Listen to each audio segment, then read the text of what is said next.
Who would like to recount last session? Geez, guys, nobody volunteer. I'm not going to. Okay. It's been so long ago, I can't even remember. Fine. Fine. So what happened last time is that, because I don't have notes for last time, because that was all in Colorado, but I do remember what happened. We finally made it to the bigwigs tent within this facility, within the market. The guy's name is, I've got a list here somewhere. His name is Mahadi. And we talked to him. Boston, being Boston, was like, I'm gonna make a deal with this guy, and so he did. And now we work for this guy, but only the contract is only like when we're in the same area that this guy's traveling Emporium is in. We can work for him, and in exchange, effectively the special feature for performer performer background applies. So long as we put on shows, we can stay in his facilities for free, with exception of extraneous. If we do too many extra things, we'll have to pay for those.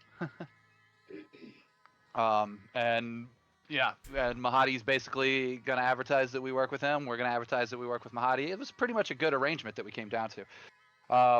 He also, I think, unless this was the guy from the session before, did Mahadi recognize Lulu?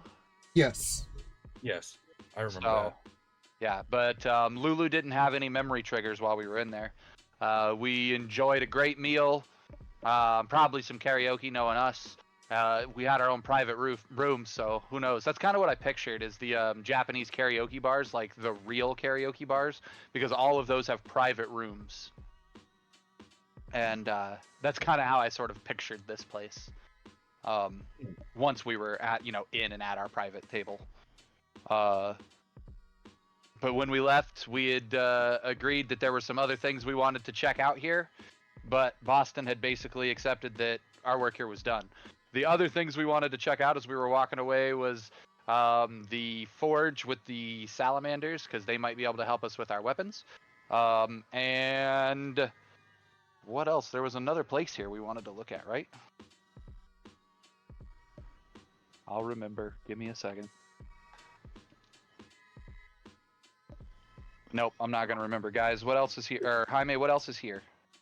Let's see. There's From Here to Avernus, which is basically couriers, run by a Manazu and imps. Yeah, I wanted to talk to them because I wanted to see if I can recruit more imps to the union that I'm forming. Well, to be fair, I don't need to talk to them. What I really need is for my imp to roll a persuasion check, because he's going to go talk to them, and it has absolutely nothing to do with me, because that's all behind the scenes.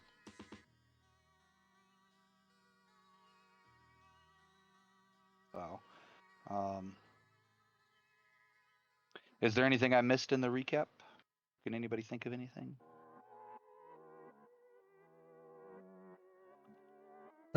Did you mention that you told Mahadi about Zent's attempted coup of his carnival? Or of his I did not mention that. So yeah, we informed him that the guy was trying to have a coup, wanted us to kill him. The guy who was the slave trader who had captured a member of our friends. That's not all we told him about. We actually gave him sort of the good news, as my character keeps calling it, the gospel, because we're gods. Basically, everything that's led up to this, because I wanted to reveal to him the business opportunities that could exist between the Ninth Legion and Maggie.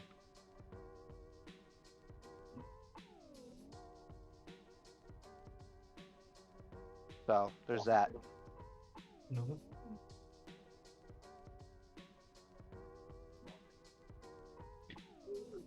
Anybody else? I was so hung up on meeting Santa Claus, so I was lost. All right. I think that's all I got for recap then, boss. That's our basic recap of last session.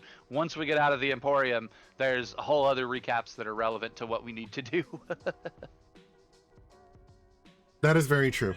I'll go ahead and give you a inspiration. Nice. And let's see.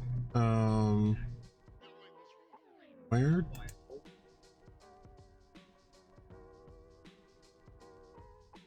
Yeah, all we have left is the Forge and the one you said from here to Avernus. So do you guys want to go to from here to Avernus? It's a mailing place. Like a post office? Kinda, yeah. It's Planet Express. Except significantly fewer pizzas. Yes.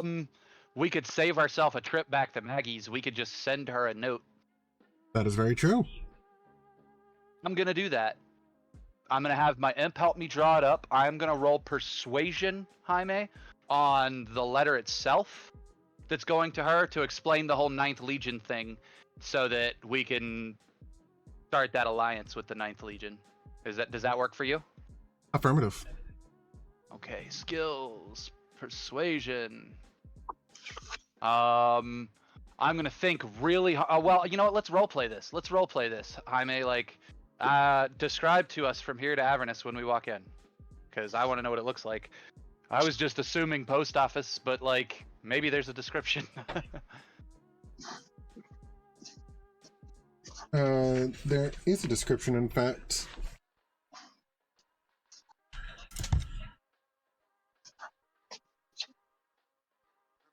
Let me see. Well, it's not specifically one of the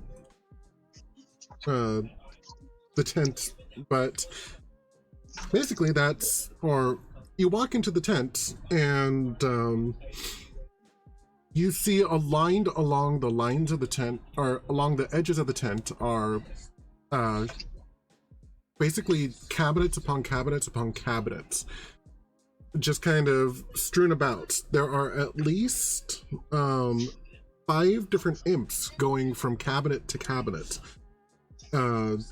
grabbing items, sorting them, and each cabinet is labeled with different things, or different things, different locations, so on and so forth. There is there's an Amnesu. Let me go ahead and see if I can't find a picture of them. That way you know what you're looking at. Yeah, because I'm trying to remember what an Amnesu is. I don't recognize the name. I don't think. I vaguely recognize the name, but even I can't remember what exactly it looks like. Oh, that does not look like what I was thinking of. That's not the Amnesu, that's Stavius Krieg.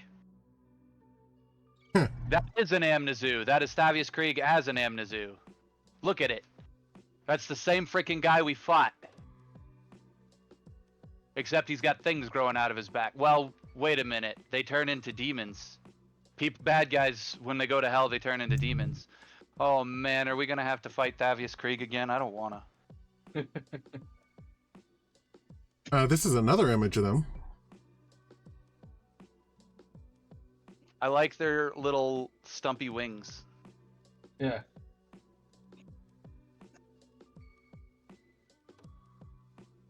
Huh.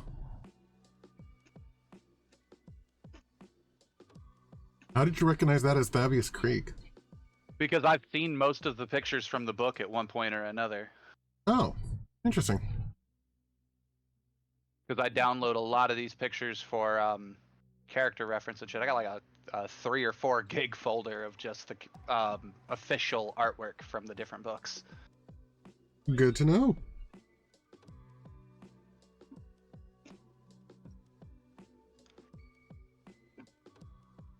Okay, so that guy is that's the Postmaster General when we walk in. Yep, it sure is.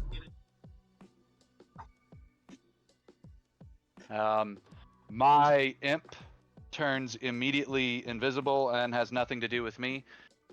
he's gonna roll a persuasion on some of the other imps to get them to join his union. Because he's got his own little personal life. Okay. Imp. This is Sai. Yeah. I'll get it. Lay down. So, you can decide behind the scenes if he is successful on getting any imps, but he rolls a 21 on his persuasion. While he's doing that, I walk right up to the guy and start asking him about pricing. I've got to send. I tell him I've got to send a letter.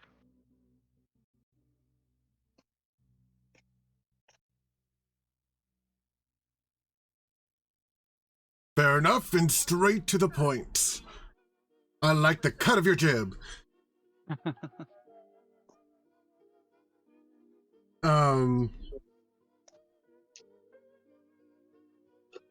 So each are... You need to send a letter? Easy enough. I could do that for either a soul coin or 100 gold. I look at Fick because I don't know which he'd rather spend. The gold.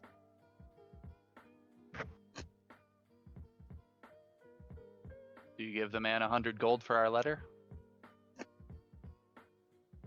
Let me see something real quick. I did find my notes on how many soul coins we had before I went to Colorado, though, by the way.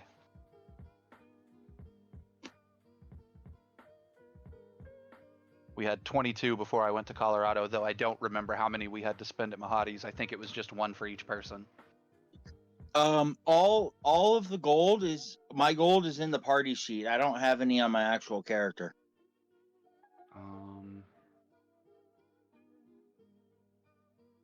Party sheet. We have lots of money in there.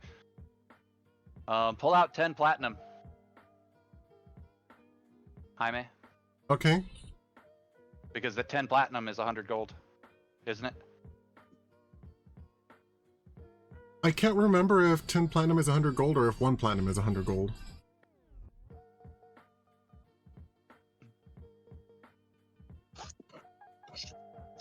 I'll look it up. Unless someone does it faster. What was it? I don't know.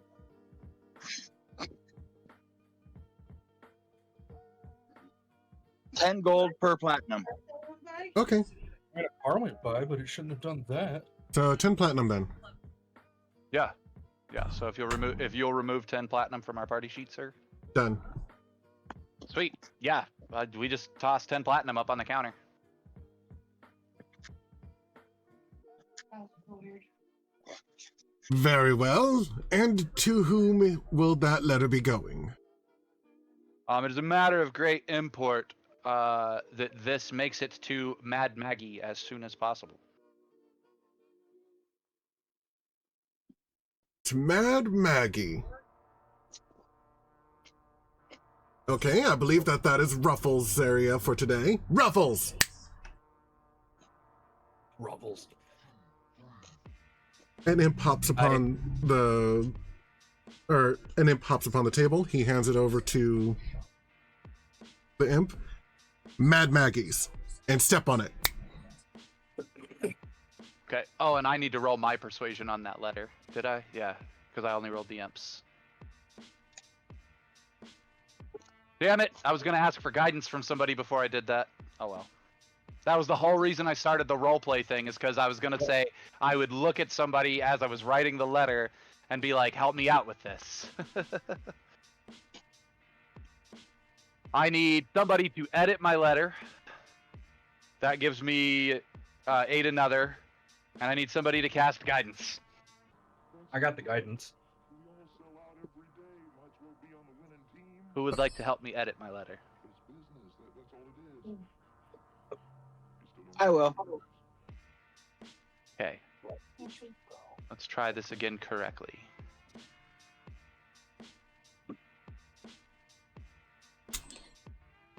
Plus a D4. Well then. So 33. I'd say that's a pretty good persuasion. Yeah. Do you remember does everybody here remember what the whole ordeal was between Maggie and the Ninth Legion that we were setting up? Big. Because I can Truce? recap that. Wasn't it a truce? It wasn't just a truce. They weren't exactly enemies to begin with, but they do have separate territory. Now, Maggie's territory, aside from land, what she really cares about is misery, collecting the knowledge of the misery. Right. The Ninth Legion are all broken-hearted warriors. Misery is their game. Like, the Ninth Legion was crushed, and then the dude brought the remnants of it back up, and while he was bringing the remnants of it back up, I keep calling it the Ninth Legion. Is that what it actually is called? I believe it's called the Eighth Remnant. Eighth. They have a very similar story to the Roman Ninth Legion. To the Roman Ninth Legion, though. So, Princeps Kovic, the Chain Devil, has a sort of bitterness towards the now higher up of the higher echelon of devils. He'll still work for him because, like, he has to. He doesn't have control over that. But all he cares about now is winning the war against the demons, and to hell with his orders. Like, he's basically become a mercenary and rebuilt the remnant as mercenary forces, most of them from other crushed units. These are displaced soldiers from across Avernus serve under him. And to me, that is misery incarnate, sort of, these broken-hearted soldiers that are still fighting because they believe it's what they have to do. Because they're lawful, and that's how their sort of honor-bound law works. I'm not going to say we befriended them, but we entertained them. We were good hosts. And Kovix, I think I rolled a 32 against him on the persuasion for this.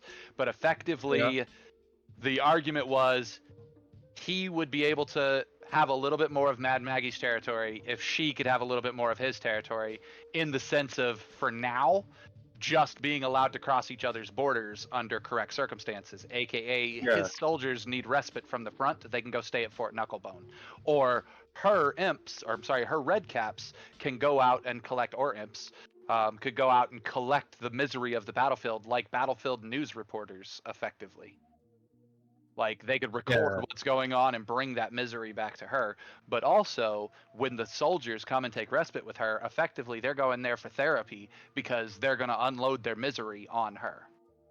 So she gets access to the misery in exchange for him having more access to movement through her territory as is necessary for his missions. Okay, yeah, I remember that now. Yeah. So... And I don't see, even without that 31, I see Mad Maggie being like, this is a good deal for me. Why wouldn't I say yes? But I'm hoping the 31 makes it so there's no issues.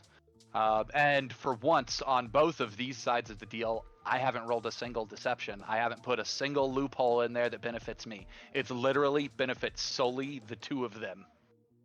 What actually benefits me is I get to say, and they will say, that I brokered the deal. And that's all that matters to me right now, is building the reputation of Boss Stone. So, letter is on. Did we want to check out the forge with the salamanders? Yes. Does anyone speak Primordial out of curiosity, or Ignan?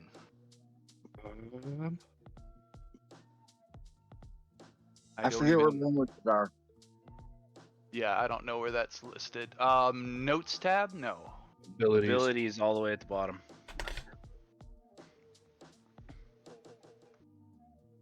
I do. You speak which one? Primordial.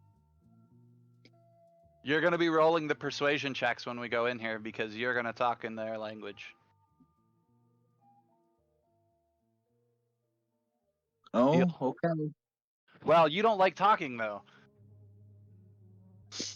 Let me see. Maybe in my spells. What spell is tongues? What level is tongues?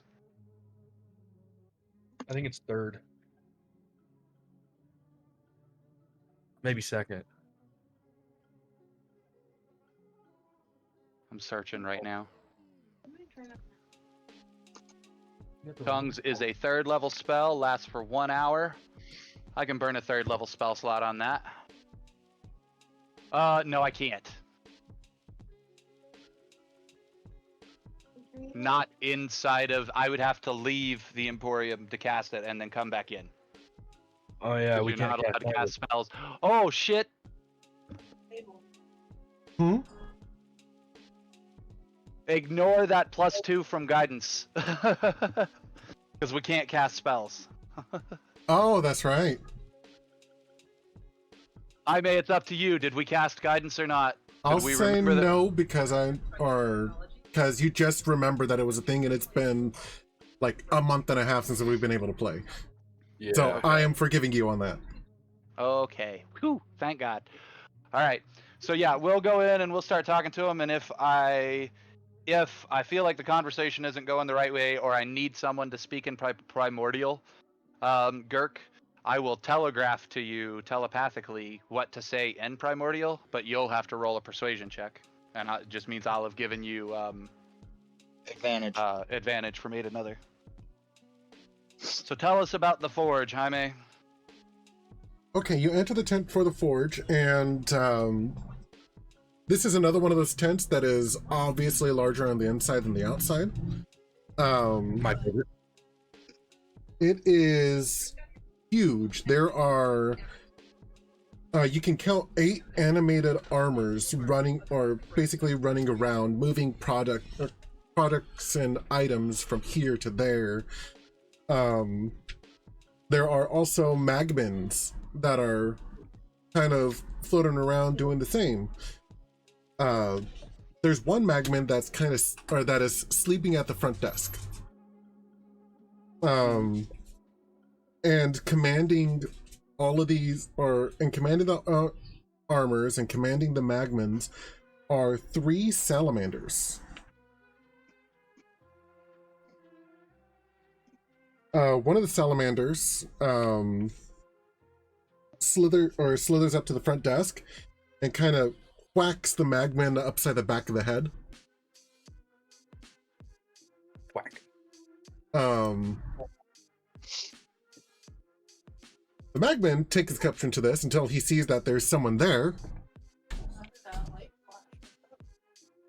and then he immediately floats up and Thought I got shot. I thought I got shot. welcome. I look at him and say, "Greetings. It is ever so how do I say it? It is ever so pleasant to meet one of your ilk." And I say it like this: outside of the elemental plane or the forges of Bel, the forges of Bel itself. Oh, I thought the magmins had wings. They don't, apparently. And I nod to them. What's a magman? Oh, that's a creepy looking guy. So it is. Looks like you. But yeah, I go full pleasantries. Like, I give a bow. I talk as friendly as possible with this guy, and point out how excited I am to see him outside of the confines of, like I say, the elemental planes, or how I don't say it's. I say that I'm basically excited to see someone outside of the elemental planes, or because we worked in Bel's Forge, so I have to assume there were several of these guys running around there, as well as maybe even the salamanders. Because I kind of view Bale's Forge as almost like a crossing point between the 2 planes. I bet there's just a lot of fire there, Mm-hmm. So Stands to reason. So from a roleplay perspective, I greet them and the other elemental beings in here from that perspective.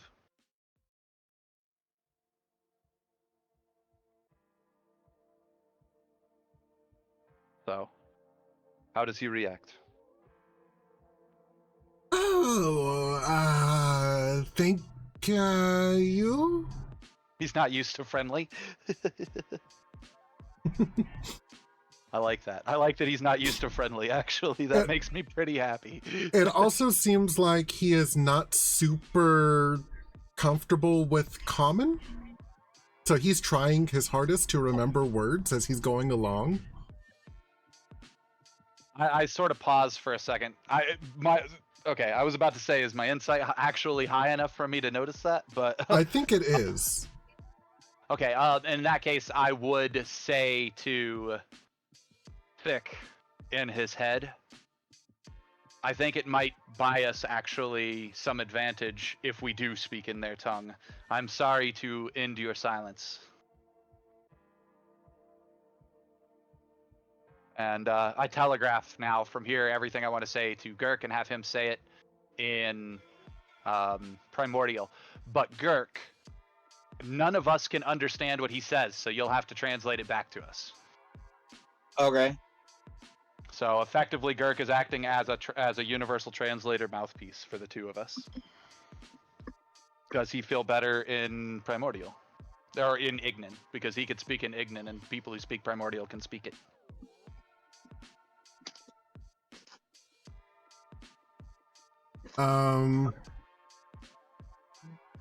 Let's see. There's actually a sign that says that they speak or that in the Forge they understand and can speak common, infernal, primordial, and Ignan. Wait, yeah, I want to do it. Go straight to the primordial option because, like, I speak infernal, but I want to go straight to the primordial option because I feel like that's a sign of respect to speak to them in a language that's closer to their native tongue. Okay, fair enough. Because the books do say that if you speak primordial, the ones that speak Ignan, Aqua, and Terran, whatever, can understand you in primordial, and when they speak back to you in their languages, you can understand them. Cool. So, yeah, primordial is one of my favorite languages in the game, and I think everyone should have it. And I'm surprised Felix doesn't.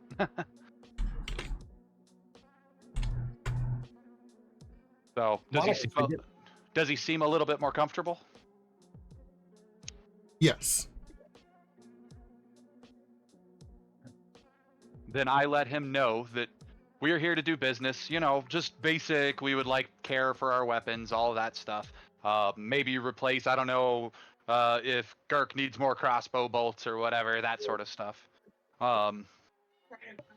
So I'm chatting him up about basic business, basically. And in the middle of chatting him up about basic business, I actually ask how much it would be for, or how much it would cost for us to. Who runs the Forge? Is it the Magmen or the Salamanders?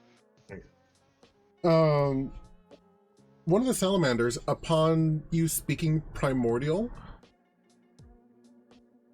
Oh. I caught none of that.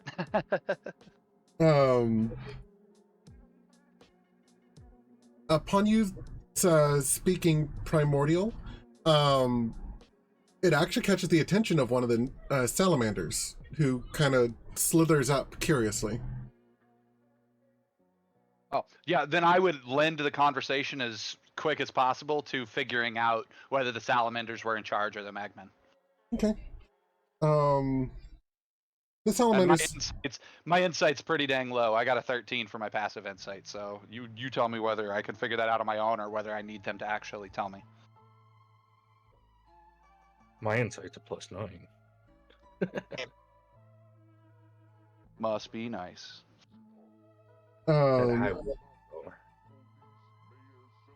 Austin's oblivious of most things. The salamander raises his hand. I am one of the 3 in charge.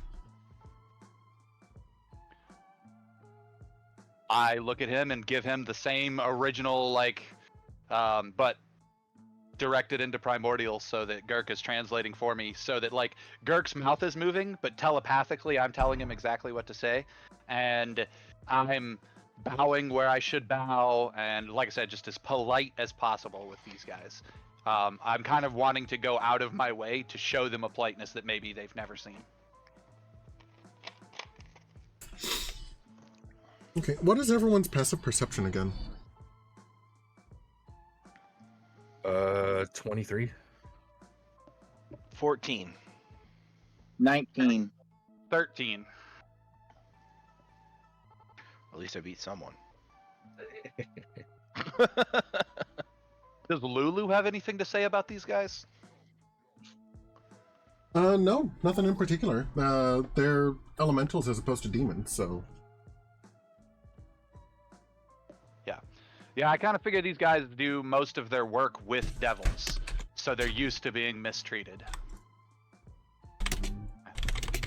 He has a great point.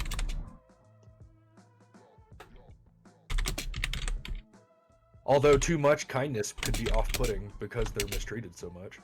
Yeah, but because my character is an actor, anything that seems over the top is going to seem like overacting. And I'm not offended by that. I don't care if they think I'm putting on a character, because of the era that this is. Like, this is high fantasy, so medieval, effectively, or Dark Ages, effectively. Which means a person who considers themselves a noble, or, like, my character's a demigod, Girk's a god, like, me putting on airs that, and acting over the top would seem expected. Yeah. Okay. So as much as I'm being way too polite, I'm also being no worse than they would expect from some, no more extreme than from what they would expect from seeing someone dressed like me and acting like me. Plus, D&D 5e says that you start getting famous somewhere around level 5, and we've done a lot of shit to be famous beyond that. So yeah. it's possible these guys have even heard of us. Since we're level 11 now.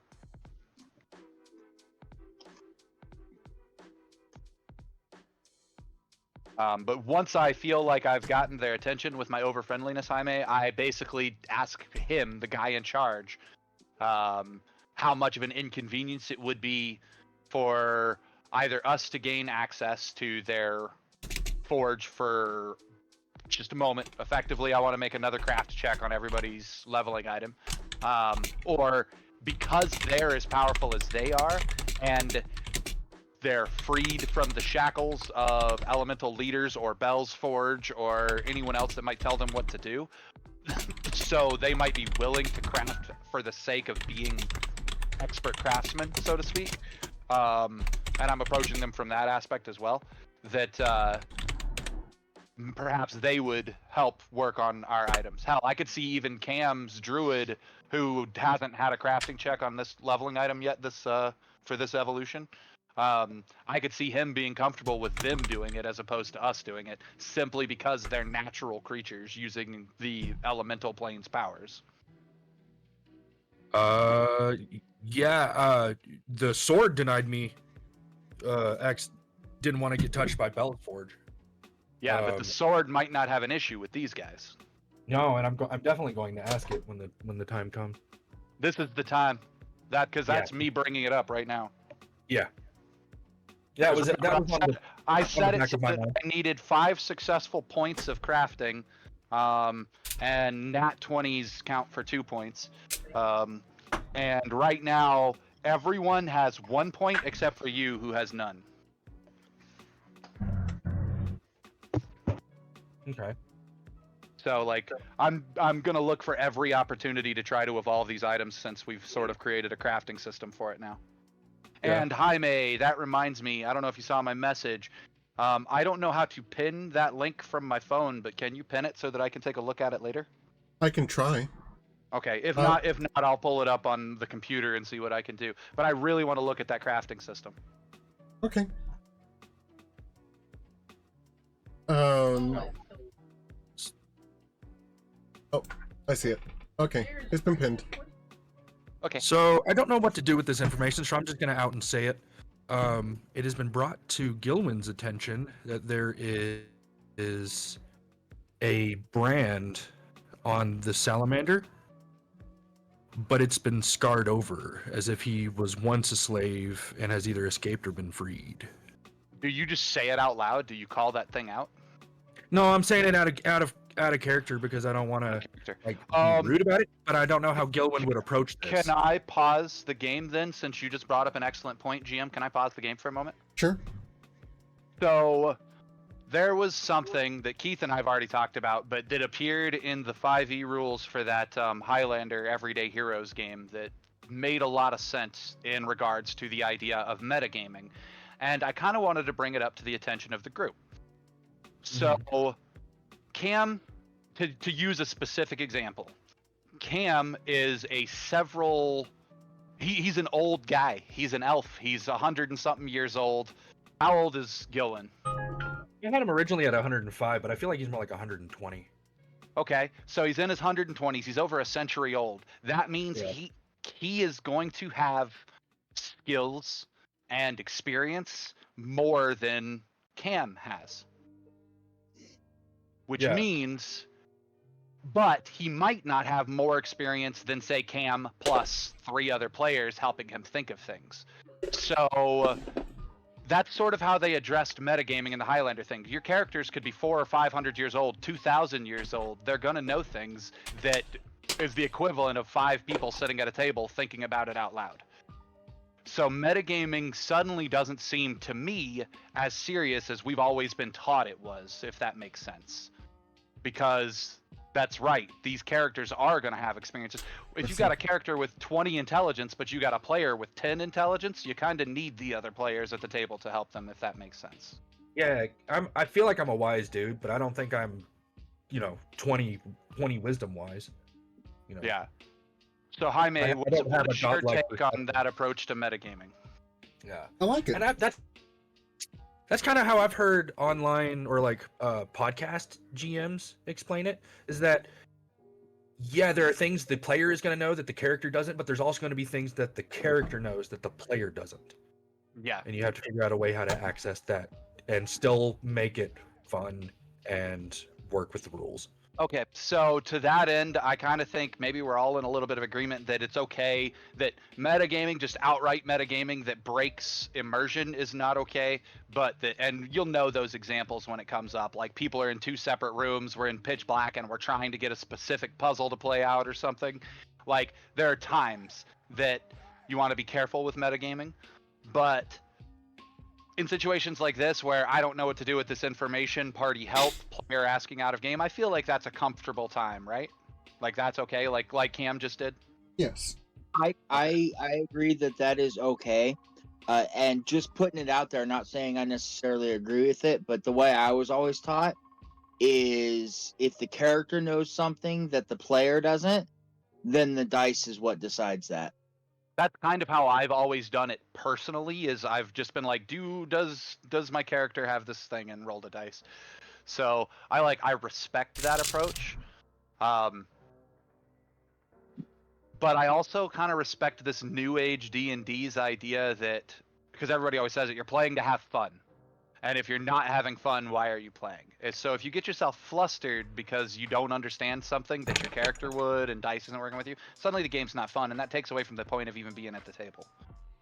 So well, and part of the problem that I've had since like the beginning of playing is, man, I feel like my character would know exactly what to do right here, but I just can't come up with the idea. Like, it happens with dialogue. In that situation now, because we've discussed it as a table, you can say, hey guys, Gilwin might know this, but I don't, help me out. Yeah, and that's what I'm doing here. Yeah, so there you go. Now you have a tool to help you with that. Yeah. Okay. You calling me a tool? Yes. I'm done with my tangent. Okay, so to answer your question, Cam, Gilwin is a druid. Not only is he a druid, he's a long-standing druid. He's a level 11 character, and he's an elf. The questions you gotta ask when you see a brand like that are, does it seem like a slave brand, or does it seem like an animal brand, like you would see on captured horses or something like that? The way I understand it, the way it was described to me is that it's a slave brand. He was a former slave. or an escape and you recognize that this is an intelligent creature, so you have every reason to believe that it's a slave brand and not just this was a captured animal kind of mentality. This is when you ask the GM, do I recognize the brand? And in which case you could roll a history check to see if you remember it, or your perception's high enough, Jaime could tell you maybe you have seen it somewhere before. Because that can give you a talking point to bring up. Otherwise, it's up to you whether you basically want to take control of the conversation with this creature because you've seen something that Boston hasn't. Yeah. So you could I don't know about choose whether taking to control. interrupt and use the information or not, or to point it out to Boston. I would try to bring it up conversationally, but without Being offensive? Yeah. We're going for the nice guy routine. I want to be kind to these people because Gilwin is just, in general, he's going to take the kind route. Mentioning a slave brand might be a sore subject. Good point. That being said, I will say that Fick also noticed it, and while Gilwin didn't immediately recognize it, Fick did. Would you mind if I told or that I mentioned that information out loud, Fick? I'm sorry, I didn't catch that. You broke up. Not at all. Okay. You recognize it as Bell's Forge. Oh, I knew we seen some of these guys like that there, so these are some that have gotten away. Here's a question for you, Cam, because you'll probably have I don't know, religion. I don't know what check this would be. It's a slave brand, probably history, but I can't promise that. Whoever's got the higher of it between the two of you. The brand has been scarred off, Jaime? Affirmative. Would they scar it off of a slave that was freed? Or does it look like, the person escaped and scarred it themselves? That would be a question to ask. And I don't know what check to sort of give. Maybe an insight check. Yeah, I could argue that's insight, but that would be insight. Let's see, and I believe that was actually information that I gave to, or that I was going to give to Fick as well. Okay. You get the feeling that it was done on purpose. Like as a mark of rebellion? Yes. Even better. Yeah, I don't know that I would mention it then, Cam. no. Except in some way to honor them with it. Like to be like, fuck yeah, I'm glad you guys got freed or something. Or show that you're a rebel too, We're here. Well, we're shooting the shit with these guys. Use that as an opportunity. You're stoned right now, right? So use that as an opportunity to you be the one that recounts our story to these guys, to how that we did, to build our fame with these guys. And specifically your story, like you have been fighting demons and like we are freedom fighters. So we have every reason to believe that story would give them a reason to ally with us. You know what I'm saying? I would like to add that the Ironheart Scimitar wasn't touched by Bell's Forge, so maybe if the scimitar will allow it, it would the honor would be mine to have them work on an ear, which is just like another. I feel like you saying that out loud just provoked your question to your sword, and you making the persuasion check against convincing them not Gurk. What languages do you speak? I speak Abyssal. No, they speak. That wasn't on their list. I think, or infernal maybe. Infernal was on their list. Because I have infernal, and they had common, but I mean, technically, he could say it and Gurk could still translate it. yeah. In fact, do that. Gurk gives you the aid another, so that when you make your persuasion check against them. But first, ask your sword. Yeah. Jaime? Okay. Are you just? I'm gonna ask the sword first while the initial conversation is happening, Okay. and then once I know for sure.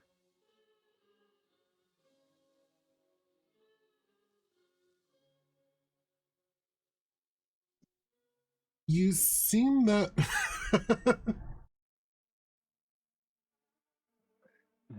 Thick Infernal, still not a translator. In Primordial, the thing that I said, this sucks, I'm not a translator.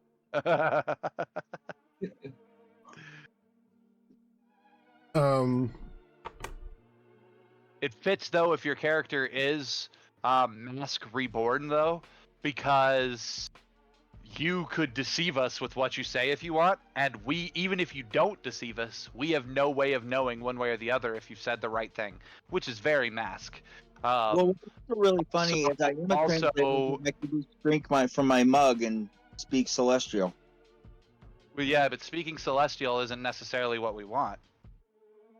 We No, don't want but- any speaking Celestial down here as much as possible, actually. No, but it's just the whole translator thing. Like, I can talk to everybody. And I'm saying I'm not a translator. It's more irony than anything. Yeah. And that's fine, but I still say it fits Mask. You're acting as a mouthpiece. What is a mask if not something you put in front of your mouth? Fair. Yeah.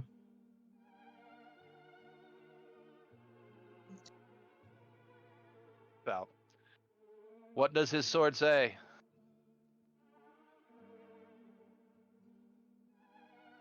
Snicker snack. You get the impression that the sword is okay with this. Rebelling against a devil definitely gives them points. The fact that they're fire elementals, it's not that much of a fan of, but they're not devils, so. True. Roll your persuasion check, sir, I shall. against them. I have advantage. Or made another, yeah.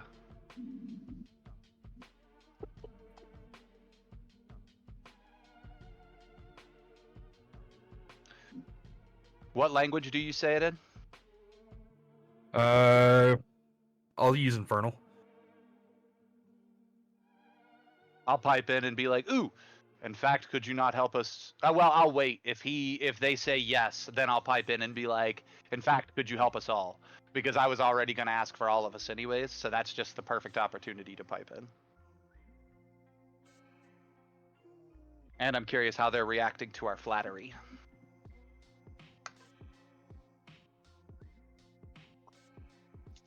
Insight check.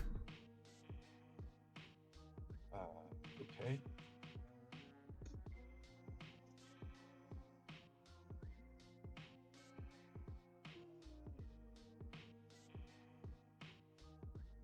Screw it. I'm going to go ahead and spend my inspiration. I'll give you bardic inspiration.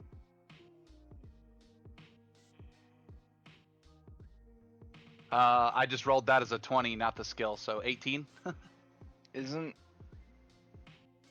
Bardic Inspiration a spell? Nope. No, it's an Okay. ability. So it's already 18, and your Bardic Inspiration's what, a D6? 8.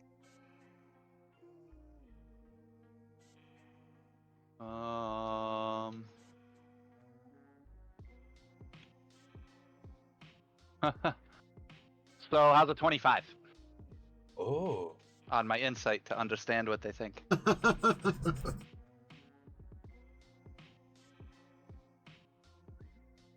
I didn't catch what Fix said. It was unknown to me. He said it in primordial. On purpose. Were you speaking to them? Yes, but to the Okay, GM. in the future, if it's going to NPCs, you got to at least let us know if you're saying it out loud in game or not. That's what I thought that was the whole chat box was for. If you do it like that. No, well, Yeah. yes, but that chat box is also for talking privately to the GM, so we have no idea if you're speaking in character or out of character when you do that. So you got to let us know. If I was speaking privately to the GM, I'd whisper the GM.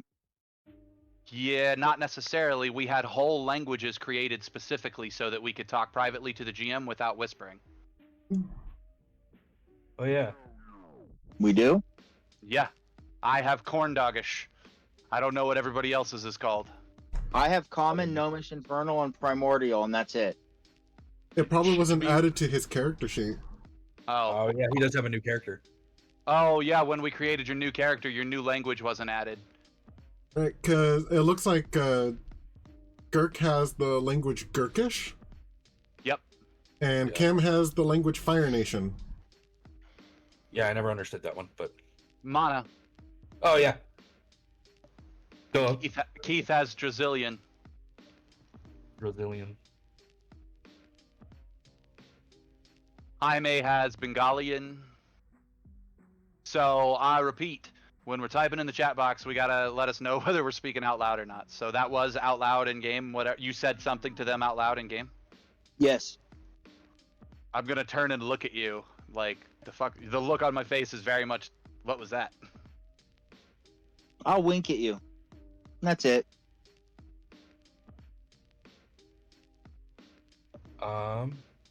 In your head, you hear my voice say, "Secrets don't make friends. Be careful." I was worried that it would be Druzzl that would upset the plan.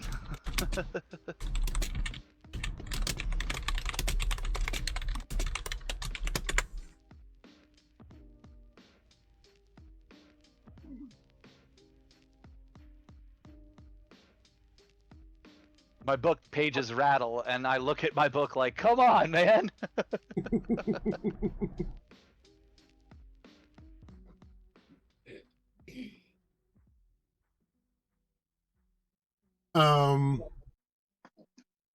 So the salamander kind of grabs at the shoulder that the brand was on, thinks about it, and like,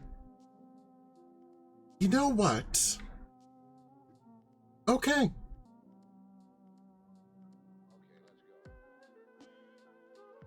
I don't see why we couldn't help you out. It'll cost you, though.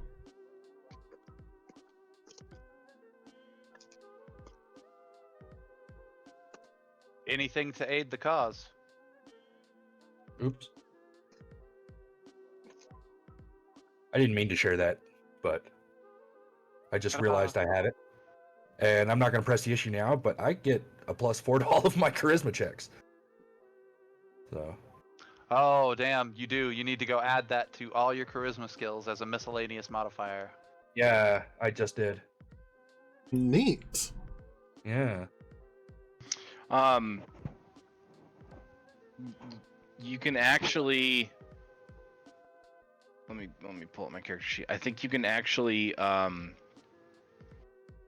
add a second wisdom to your skills. Can't you? Never mind. No, I don't think so. I don't remember what it was, but there's something where you can put wisdom in as your modifier like twice.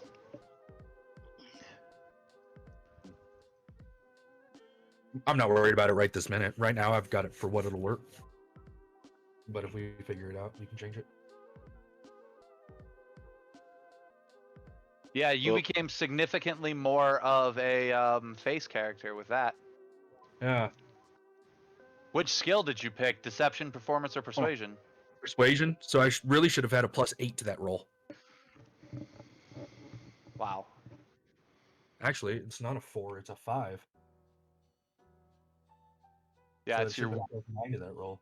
yeah. So it's a 5 plus your charisma, and since you're proficient in it, it's also plus your proficiency mod. Well, it's my yeah. So it So should my be for you. It should be charisma, wisdom, and 4. Yeah, and that's what it is. So what's your total with that? 9 plus 9. That is 9. Okay. Because my wisdom's a +5. That's insane. Your conversational skills are almost as good as Boston's now. Cool. And it's been that way since level fucking 3. Oh no, level 3 of Fey Wanderer. Which is Yeah, your level ranger, 3 of isn't it? Ranger. Yeah, we're 1 level removed. Okay, so not bad. Okay, so for one, you mentioned crossbow bolts. Bolts and ammo is sold at a 50% markup. So it's basically 50% more than what you're used to seeing on the Well, 1.5 material plane. gold, 1.5 gold for a quiver instead of 1 gold. Yes. Okay. As far as modifying or helping with each of your weapons,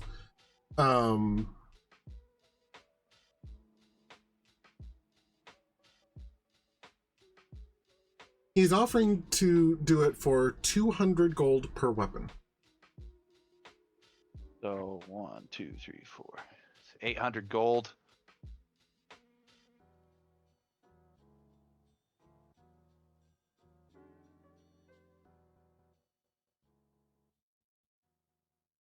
What is that? 80 platinum? We'd have to pay for it in platinum.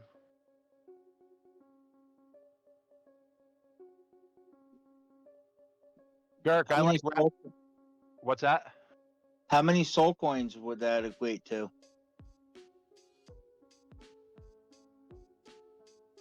Do they trade in soul coins?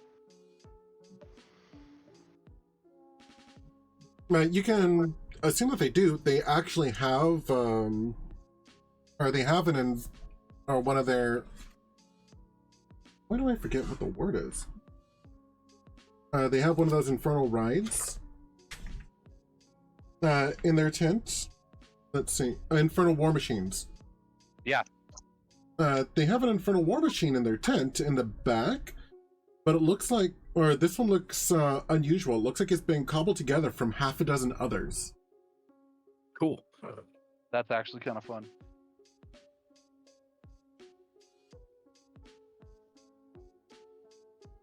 I'm looking for soul coins all over again because it's been a while and I don't remember what page they're on. But if Wasn't there a conversion rate?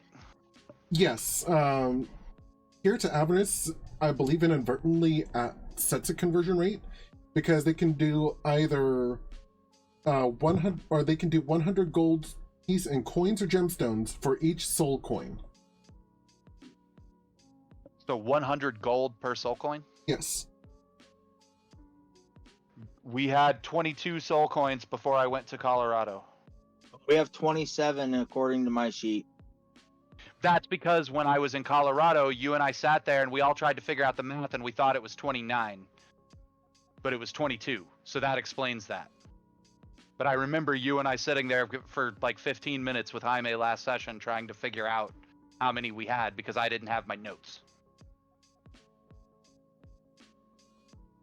So unless we got 7 bonus from somewhere, or 5, what'd you say? We have 27? So unless we got 5 bonus from somewhere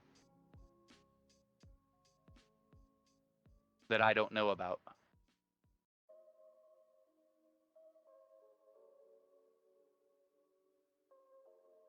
GM? Didn't I pickpocket the guy? That's already calculated into the 22. Oh, We actually had more than that, and we've spent down some to get to 22. We were at, I don't know, I can't see what it is. I scribbled it out, but we've spent down to get to 22.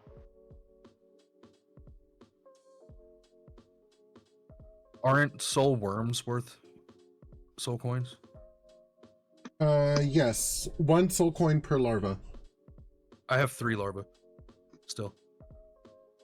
Do you want to use your larva to help us pay for this? Sure. Okay, then we've still got to come up with 500.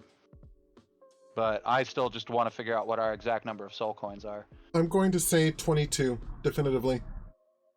And just go with the 22 to factor in, and because that was before I went to Colorado and we spent some at Mahadi's. Yes. So just go with 22 for now. So that covers what the 5 extra points from Girk's number anyways, right there. So boom. So Girk, do you want to spend soul coins or would you rather spend coins? a little bit, 50-50. Okay, so it was 800. Cam spent his 3. That got us down to 500. So we've got to come up with 250. So we'll spend 1 soul coin and 150 gold, and we'll do that 150 gold. 50 as. Do you want to do 50 as GP and 10 as platinum? I think you tried splitting it to twice. Because it was going to be 800 gold. The 3 larvae brings it down to 500 gold. 500, yeah. And so then splitting it becomes. Oh, you're right. I did. Thank you. 4. So it needs to be 3 and 2 or 2 and 3 to be the math. Yep. I'm over here about to roll deception on paying the guy, and I was trying to underpay him, and you caught me.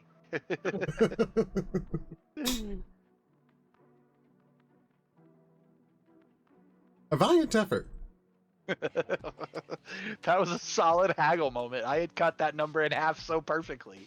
You weren't supposed to catch that. Carl wasn't supposed to catch it either. It's true. Boston did that on his own behind my back. He was being shitty. But, okay. So, Girk, do you want to do 3 soul coins or 2 soul coins? 2 soul coins. 2? Okay. That puts us down to 20 soul coins and then 300 in gold, which we will do actually happily as 30 platinum because that rolls us down to 159 platinum, and those numbers are better. Would you like to tip it all, Girk? Well, we'll figure That's what that we out usually after do. it's done. Huh? We'll figure that after it's done. See how well he does. Okay. I need 4 crafting checks, Jaime. From the salamanders? Yep. Which they can make as Arcana or their crafting skill, whatever it is. Or would you like us to make the crafting check?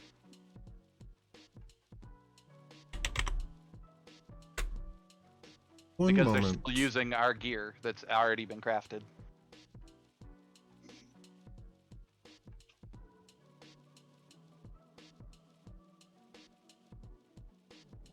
Okay, I don't have specific stats for these guys, unfortunately. So why don't you go ahead and roll the skills?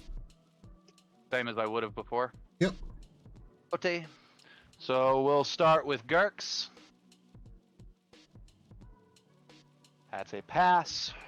1 point. Where's my pen go? I will give you advantage on it because you basically have 3 of these people working on it together. Oh, okay. Sweet. I didn't get advantage last time. Even better. I think that's where being nice to him came in.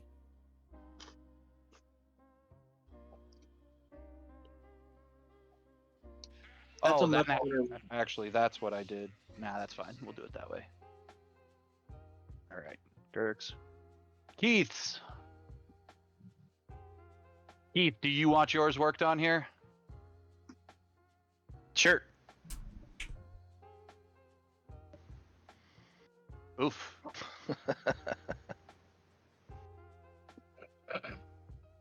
That is unfortunate.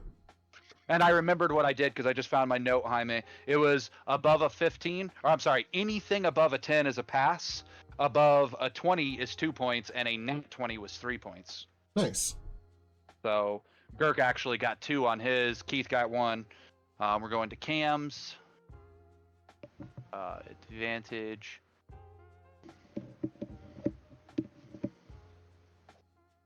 Ooh. You Well, suck, Carl. Cam, you still got 1 point of like honing done here, which is cool. You're an ironwood sword being honed by fire. Who knew what Oh. was gonna happen, you know? Yeah, sure. All right, and then mine.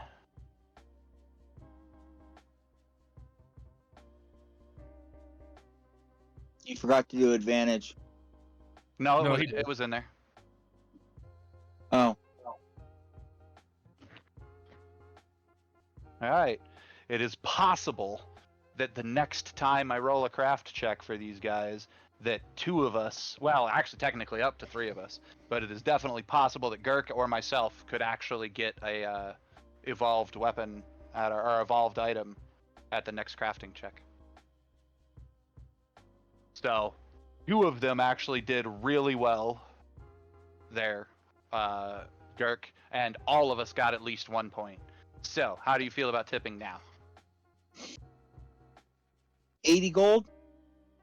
I was thinking the equivalent of 40 gold originally because we have 159 platinum and we could drop ourselves down to 155. I was thinking the 80 like gold round numbers. would give us an even 500 gold left. We're both thinking the same way. I just don't like looking at that 9, but I respect that. All right, Jaime, we pull out a sack of 80 gold and just boom for their work. I'll pick it, Jaime. Okay. That is 10%. Yeah, it's also our biggest tip we've done the entire campaign, and we don't have a whole lot of money yet. Technically It's speaking. not letting me change it, so you're gonna have to. Yeah, only the GM can alter the party sheet. Oh, okay. A pleasure doing business with you.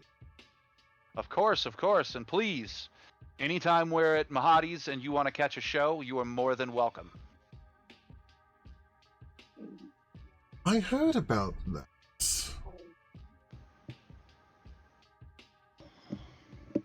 As much as you aim to please with your efforts and your work, we do the same with ours.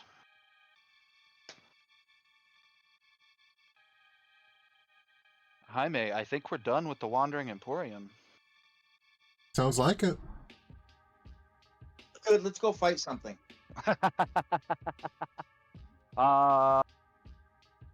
Do you guys want to get...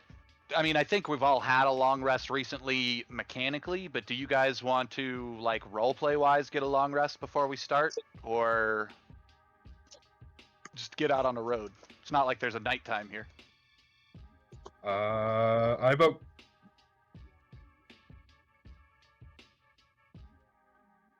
I don't know what I vote. Come on, Stone. Let's just get out on the road. Druzzl, this is the perfect time. We're all discussing what do we want to do. What are you going to do? I've already left. I literally turn around in-game and say that in-game. Druzzl, this is the perfect time. We're all discussing what we want to do. Where did you go?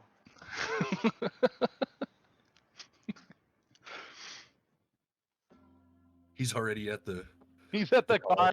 The engine's running. He's sitting there smoking a cigarette like, what took you guys so long? Yeah. He's got Lulu sitting next to him, curled up asleep. Like, come on, guys. Seat warmers on. Like... I love it. Okay. If the party's in agreement, Jaime, I think we are leaving Mahadi's, which will mean another navigation check from our dear friend, Crickendalt. Crickendalt.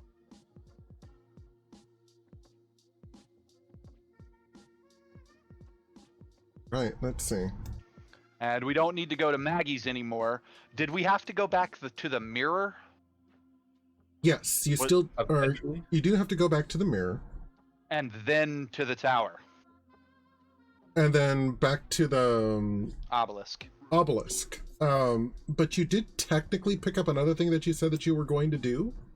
What was it? Because I knew we were going to go to Maggie's, but we already dealt with that. It was something that you picked up from Bernie.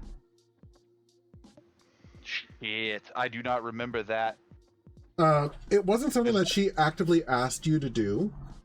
In fact, she said that if it wasn't in your direct path, you didn't have to worry about it. But she was asking about Arkan the Cruel, if you had any information about him or his activities. And because of how much you liked her, you said, "Yeah, we'll go find him." Oh yeah, that's right. We're gonna do some recon. Arkan the Cruel. Why do I not remember this? It's alright, I'm drawing a blank too. Okay, what do give us the Arkan the Cruel details.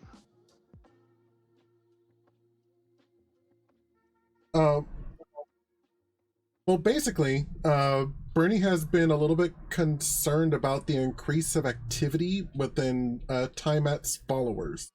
And Arkan the Cruel is one of those devils that is like a dragonborn. Okay. Oh, yes. And he's a pretty high-ranking one at that. Did we tell her that there's a good version? Well, not a good version, but Tiamat the Destroyer's days are at an end? I think you did, and she was fascinated by that news. Okay, as long as we told her that Tiamat the Destroyer's days were at an end, I'm happy. Because I like Bernie. That was the barber when we first got there, right? The one that brought us all in and gave us all, like, facials and shit? Yes, and fixed your blue skin. Yeah! I forgot all about the blue skin. Okay. I am caught up. So yeah, did she give us a place to start? She said that he had a tower that he operates out of.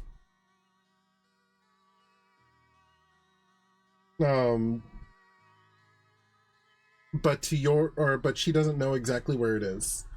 Then yeah, I would relay that to Crick and Dalton. I'd be like, look, here's the deal. These are the 3 things we need to do. We need to go back to the mirror.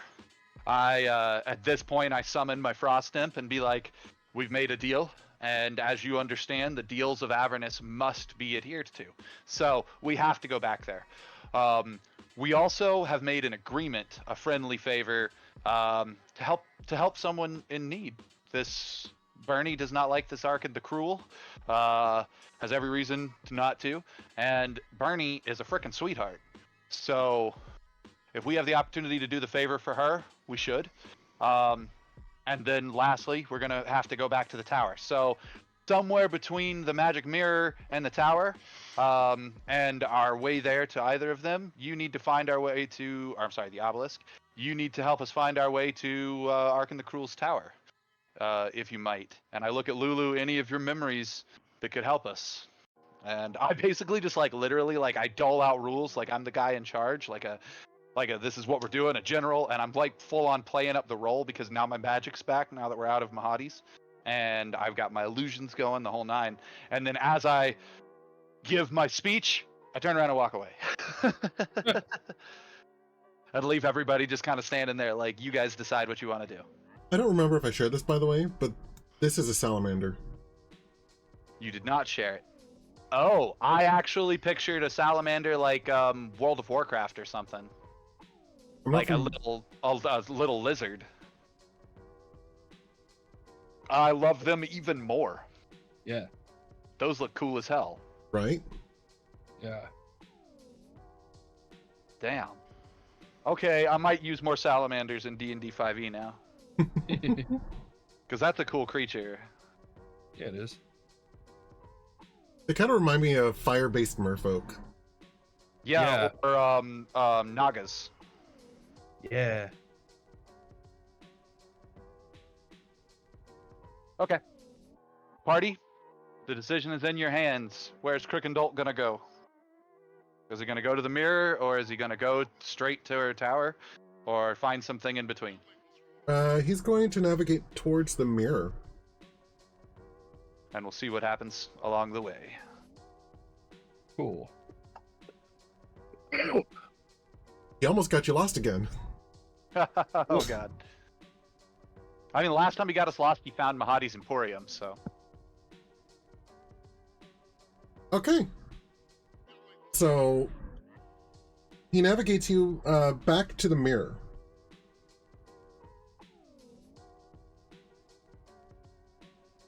Successfully get there without any wandering monsters? Yep. Sweet. Mirror image. You need wandering monsters other than us, right? We're the real monsters here. Yes, I know. I know. Campaign images. Oh, you're sharing it. Yeah. Sweet. I was just opening my images. The Mirror of Mephistar looks like a dragon eye orb from Wizards from Magic. I can see that. It looks like an eye socket and cheekbone. Yeah, that's why I say the dragon eye orb. It's that pretty much that same shape. Yeah.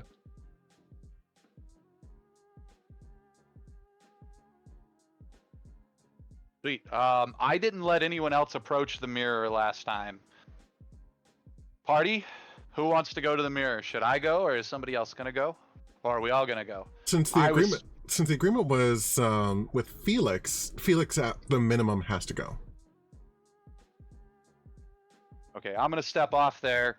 The party now knows because I informed them why I didn't have them approach last time because I was worried of the dangers of somebody like walking through the mirror or being yanked through or something like that. So the party knows my concerns. I don't tell people not to come if somebody wants to come. Gilman would go. I'm gonna stay back and cook dinner for everybody. I don't want the temptation, so I'm not going. Do you say that way in game? Yeah. I just look at you and say, "Getting better every day." And then I go pour water on fixed fire. Who said I was using a fire? Okay, then I go pour water in your breakfast. That was rude. That's yours. He said, I happily eat it. I was about to say I could totally see him being like, "I was setting up rations for you too, man. Here you go," and just handing you the soggy stuff. Okay. The giant slab of ice is wedged at the end of this craggy ravine. Through its surface, you glimpse a glacial landscape draped in snow. Neat. I wander up. I'm not far behind. What'd you say, Gillen? I'm right behind. I glance over my shoulder and say, "Watch this guy. He's got some good pot." Think he'll sell me some? I literally said that in game. He's got some good pot, and you'll see what I mean when you get up here. Fair enough. Okay. I'd like both of you to make an intelligence arcana check. Okay. Well, actually, I think that you've already done this, Felix. So this will just be for Gilwin. Okay. Can I guide myself? Yes.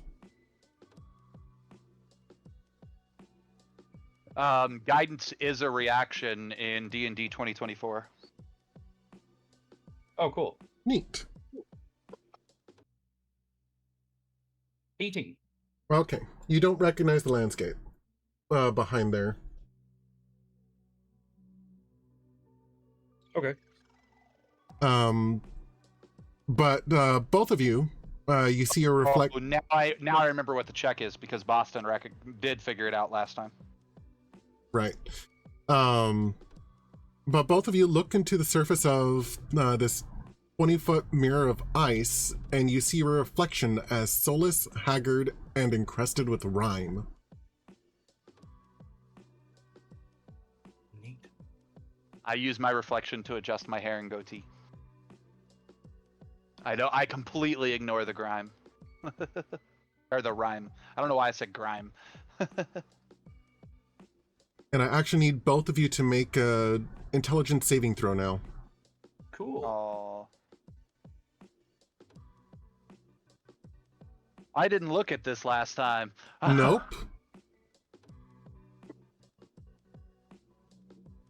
Intelligence Awesome. saving throw? Yes. So, is it a spell effect or a spell? Neither? Damn. I'm boned. It flew all over the board, but it didn't land in the damn roller. One more time. You daddle. Yeah. Wow. Oof. Okay, you're both stunned for 1 minute. Cool. I don't remember how the stunned condition reads. Just because it said stunned, I'm going to assume it means as per the condition. Stunned. 5e is incapacitated, can't move, can't speak, can speak only falteringly.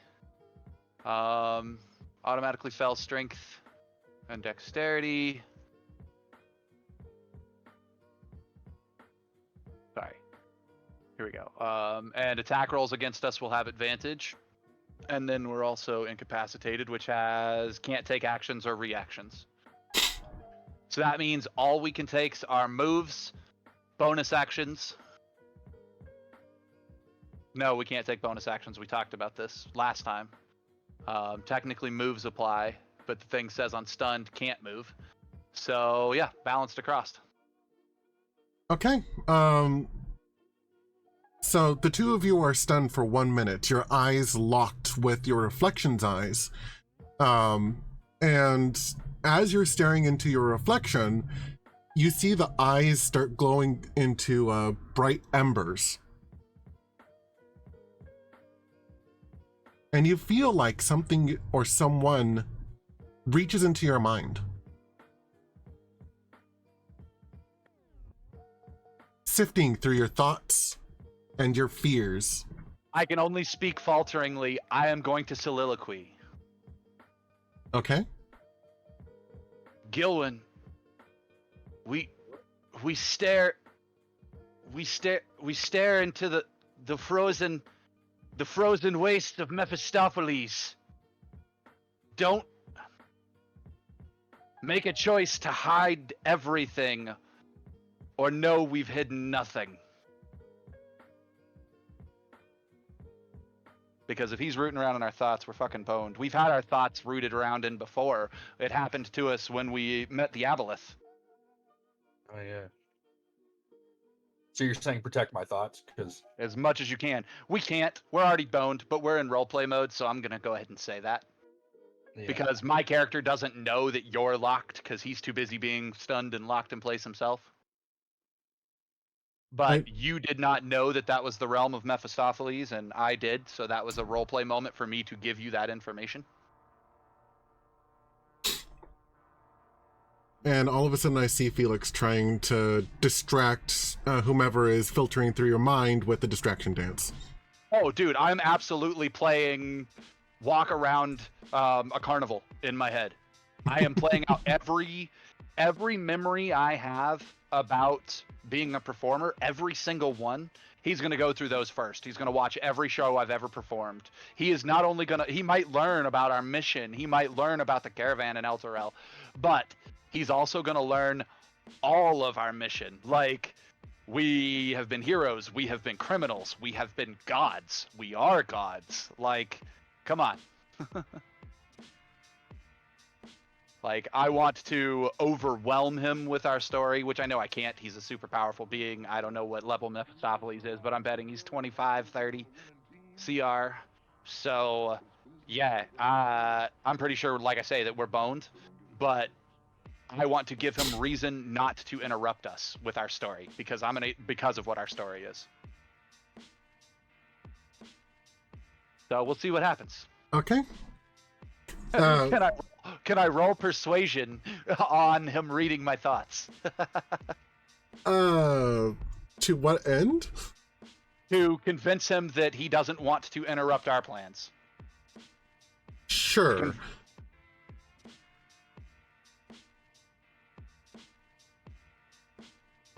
I really, really wish I still had an inspiration, but if not, this is still good roleplay, so I'm doing it. Come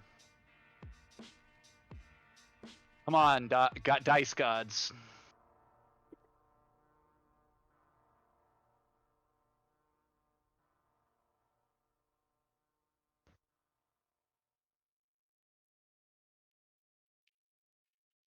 He also just learned I convinced his imp to work for me.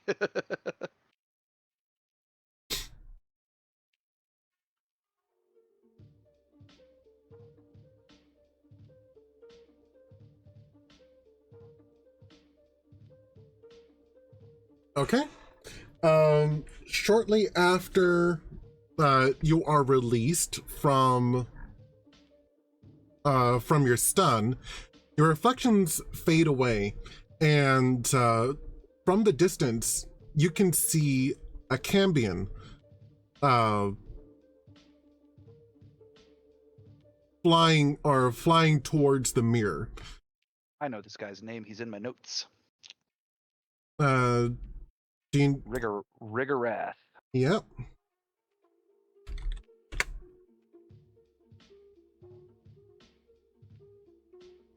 I let out a heavy sigh from having been released from the thing.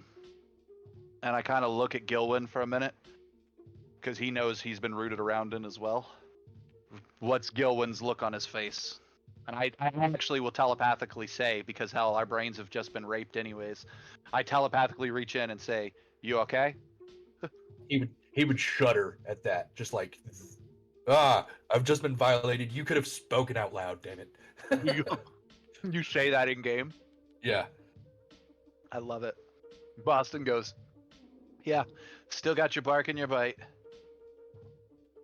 Oh, hey, I raise a hand in the air and just let out a wave to Rigorath as he's approaching. And I lean over and say, "This is Rigorath, the guy with the good pot." He has a steaming, or by good pot, he has a steaming kettle in one hand. Instead of red flesh, his skin is cadaver blue, and his face looks like it is frozen in a perpetual scream.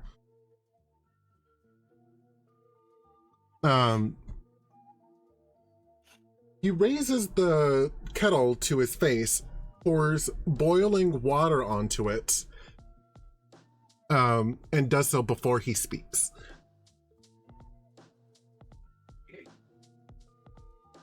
You've returned. I assume that the demolition went accordingly. Face freezes over. I look past him in the mirror to the tower behind him, and I say, "Yes, all according to plan."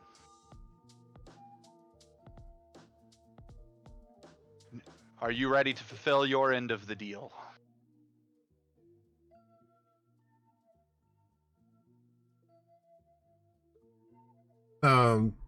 Pours water over his face.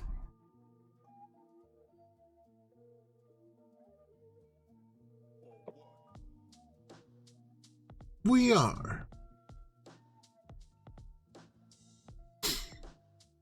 Let's see.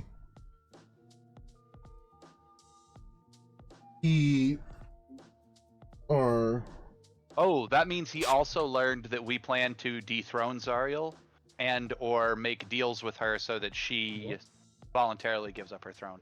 Sorry, I want to make sure that was important in the plan, because I just remembered that Mephistopheles probably hates Zariel. I didn't mean to interrupt. No worries. He beckons he's looking for, or he kind of looks around, pours water over his face again, and says, "Where is the imp?" I whistle and frostbite will appear next to me. He motions towards him, and frostbite goes through the mirror.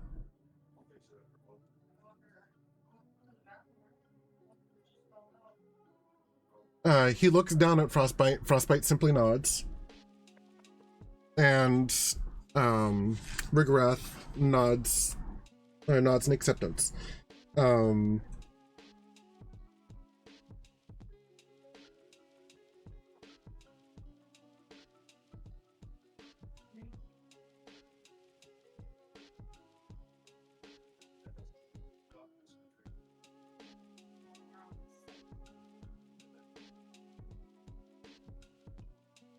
then he says, all your Ubalax needs to do now is swear fealty to Mephistopheles. Once he does so, he will be freed from his prison. Oh, really? That seems pretty easy. You think we can convince him to do it? And I'm asking the Cambion. Or he pours water over his face again. At this point, he doesn't have a choice, does he?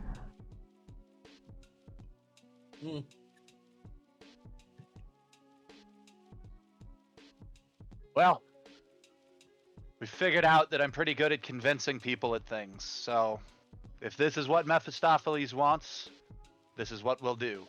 And I nod.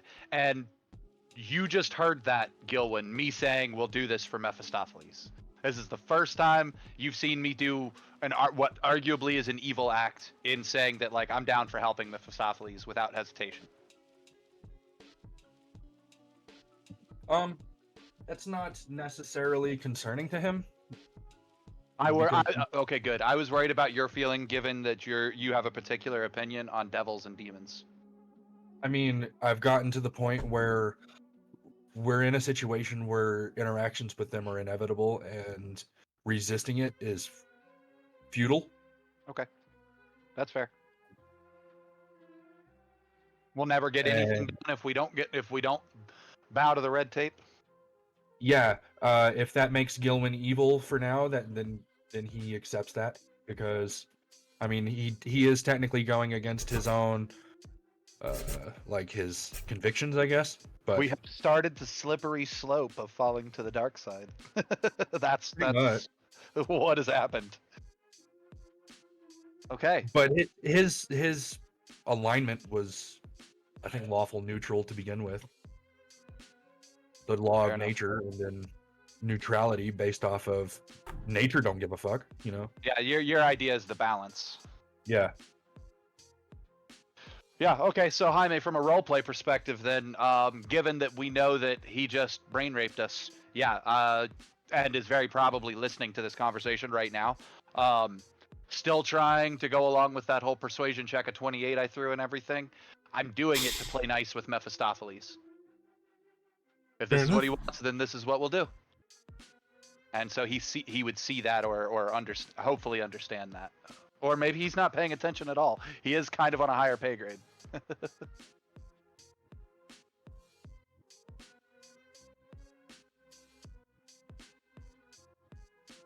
But otherwise, this Cambion has nothing else to say to us? Nope. It's a pleasure doing business. And I turn to walk away, and as I'm walking away, I look at Gilwyn. Do you come with me? Yeah. Okay, as we're walking away, I reach up and I snap my fingers. Find familiar. Frostbite is now standing back next to me.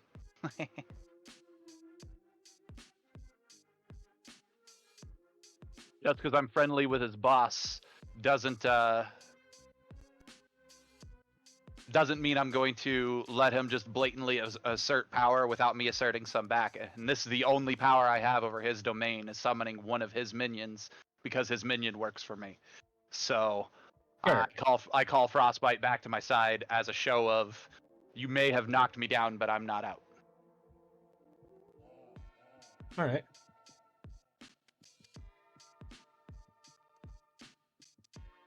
And if I've got to burn the Find Familiar spell slot, I'll even do that from a roleplay perspective, so that I can request an inspiration point for having this roleplay sass moment to show that I asserted power in that domain. In fact, I'm going to do that. I'm marking it on my thing right now. I spent the first level spell slot. Okay, I'll give you inspiration.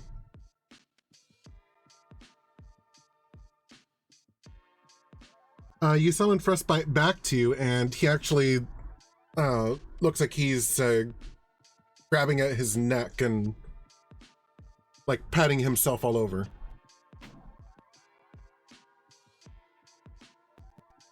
Oh, because he's on fire in Avernus? No. Oh. Is he choking? No. Once he realizes he's in Avernus and not in the ice layer. I keep forgetting what that layer is called. Shit.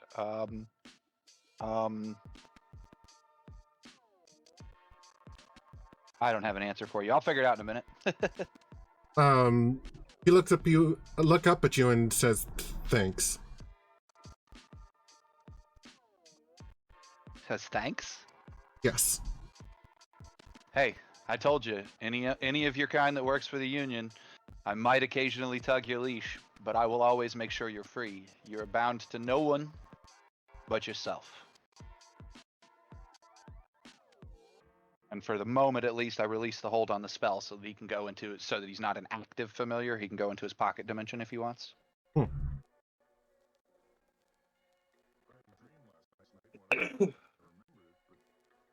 Or turn invisible and follow us. Whatever he wants to do. Yeah. He's got a limited range, whatever the familiar's range is. I think it's a mile, but otherwise he can do whatever the heck he wants. Yep. You don't see him anymore. He just kind of disappears. Groovy. All right. So you start heading back over to the war machine. Yeah. Excellent. All right. I'm having trouble finding this information and it's stressing me out. It is 7 o'clock. Do we want to take a bio before we continue any further? I feel that can be prudent. Yeah. Because this is usually our halfway point. Well, halfway. We usually wrap up between 8 and 9. So, okay, I'm gonna step away for a minute. I will be right back, and I will try to find that information on what layer of hell that is, because now I gotta know. Well, what's the name of the mirror? Isn't Mephistar the layer of hell? Is it not? Mephistar is the name of the tower. The tower. It is Mephistar is the name of the tower that is Mephistopheles' domain/prison. Gotcha. A whole lot of cutting out that just occurred. Sorry. Is he cutting out to everybody else, or is that my end? It's your end. Your end. That's weird. Must be a lag thing. Oh, I know why. I can fix this. Maybe.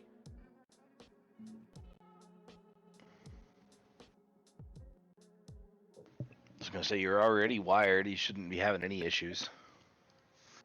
It's the computer, not the internet. Still doing Windows updates?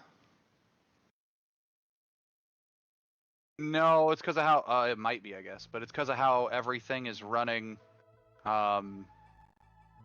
Whenever anything is on that second monitor, it starts to lag. Remember when I was streaming, and Discord was on that second monitor till just now.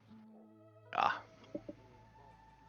I don't know why stuff on that side lags. I didn't expect it to affect the audio, but as soon as I went into my browser, the audio started getting funky.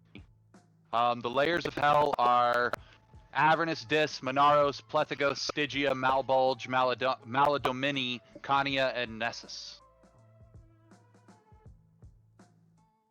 I have an ancestor named Nessus. The second circle of hell is Dis. Monaro, Stygia is the ice one. It's the 5th layer of hell.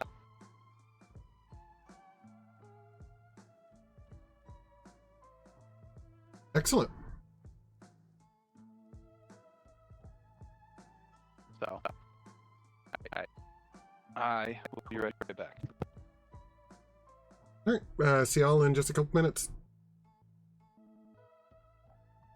Okay.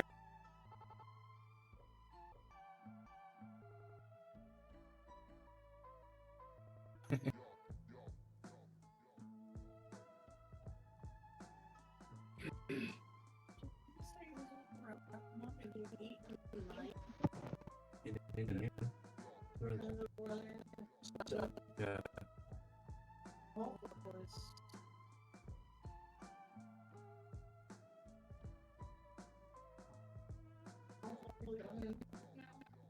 Yeah.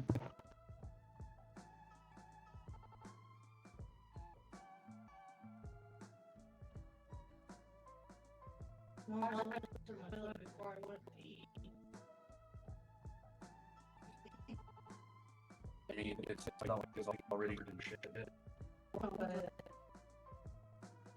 I don't want to try to flood water. Sure. Yep. My pinky sneeze.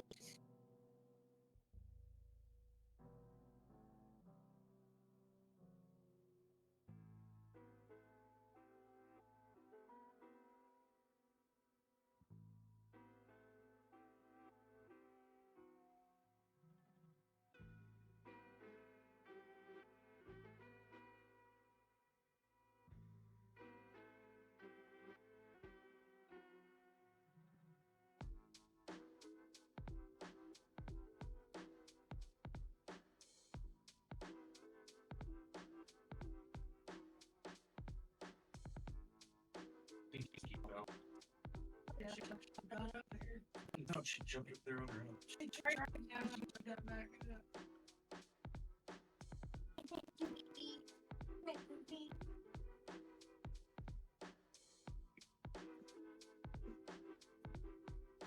I know. I do.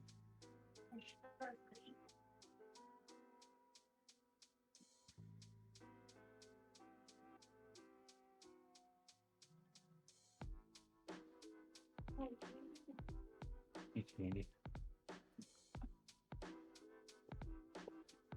Oh.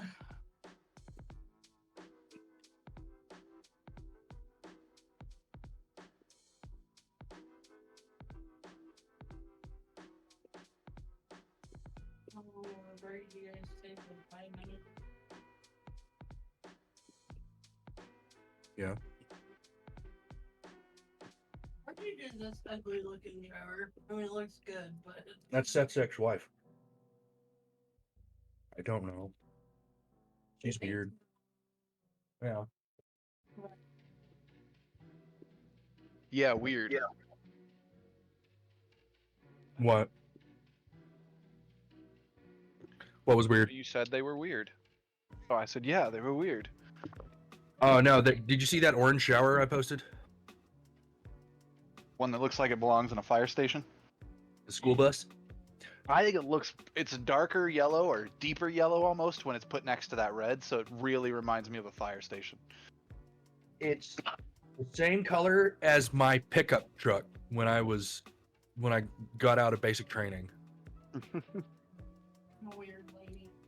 And the red is actually an orange, like a red-orange color. That's why it looks like it does. Yeah, and then it's a black pan and a white floor, and she painted the walls black. And I went back after the fact because I needed like it didn't have enough positive slope out of the niche, so I had to go fix it. Mm-hmm. And working in there with the black ceiling and walls made me feel like I was in a box. It was creepy. I don't know. I love it. Again, it's maybe not the colors I would have originally picked myself, but like I think it looks great. Oh yeah, it looks really good for what it is, but I just don't like the colors. And I said the same thing. I wouldn't have picked the color scheme because it's orange, macaroni and cheese colored tile with a red orange accent with black grout, white floor. Like it was gaudy, but I play superheroes that are fire superheroes, and it legit looks like something they'd have in their base. Okay. fair enough. I love it. Like I say, it looks like it would be like if I were a firefighter, down. I'd want that. Yeah. Or like in a little boy's bathroom, down. I want that. Yeah. But like, Well, it's my not brother's bathroom grown at our up, so to house. speak.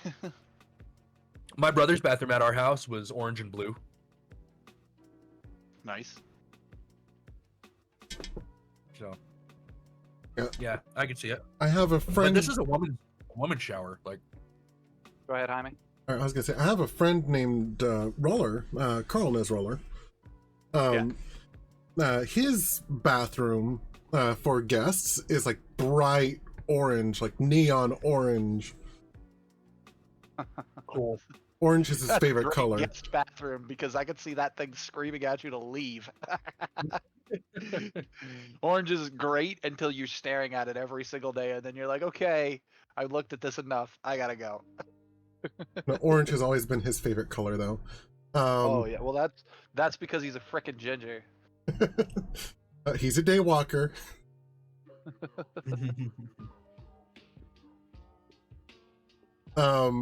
But random question, Carl. What is your favorite Digimon? So, my favorite major Digivolutions are different from my favorite rookies. So, like, my favorite major is going to be War Greymon, or even Metal Garurumon. Those two from the first series I loved. But my favorite rookie is Vmon. Okay. So I used to love playing on PlayStation, on original PlayStation, PSX. I used to love playing Digimon World 2. Mm-hmm. And in Digimon World 2, the Digimon Digivolution paths were not necessarily static. You had different Digi TP or whatever it is to hit, and if you hit the right ones, you could change what they Digivolved into. And I was a huge fan of turning Vmon into War Greymon. Ah, okay. Because you could run them along that path. And Vmon is crazy fast, so when he evolves up to War Greymon, it's a crazy fast War Greymon. Oh, that is funny.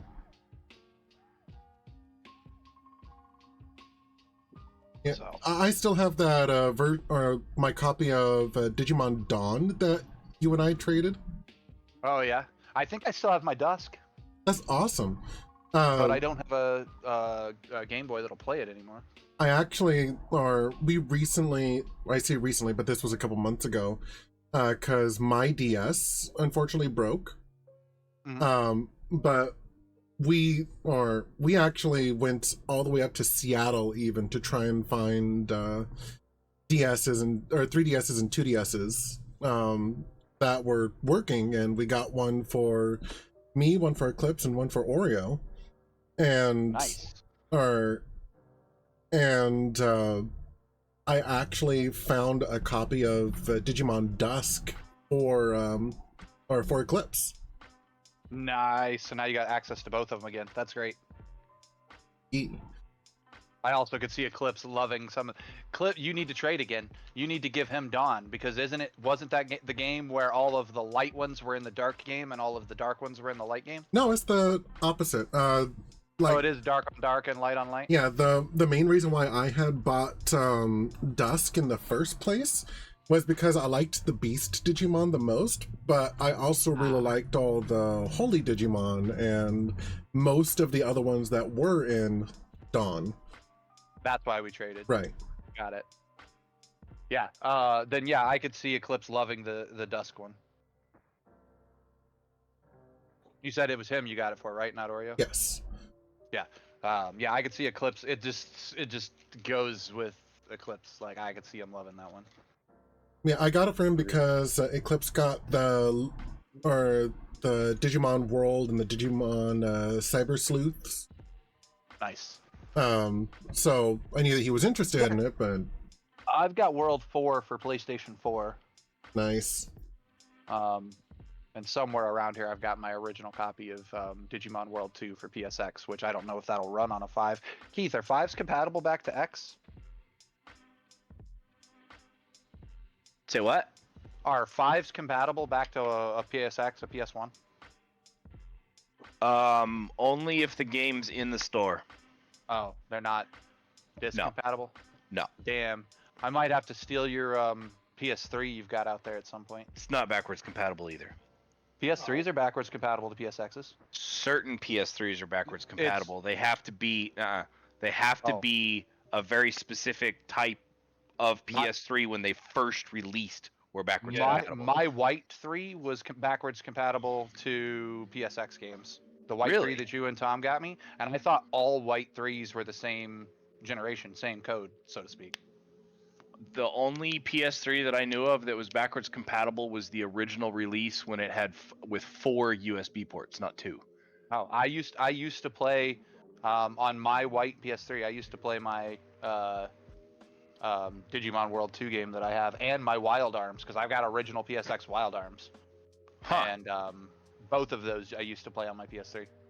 The one that you and Tom got me. Now, that said, the one that you and Tom got me was a specific collector's edition series. That's why I wanted that one. So maybe that's why I say, but I thought all whites were within that series.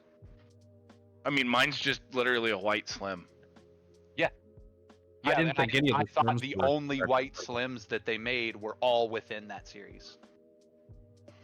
I didn't could be think any wrong. of the Slims were backward compatible. That's why I say the white Slim was special. It was a very specific one, which is why I had asked for it for the holiday that year and didn't get it, and I was super upset. And then like Tom and Keith got it for me for my birthday, which was like 3 months later. So, according to the internet,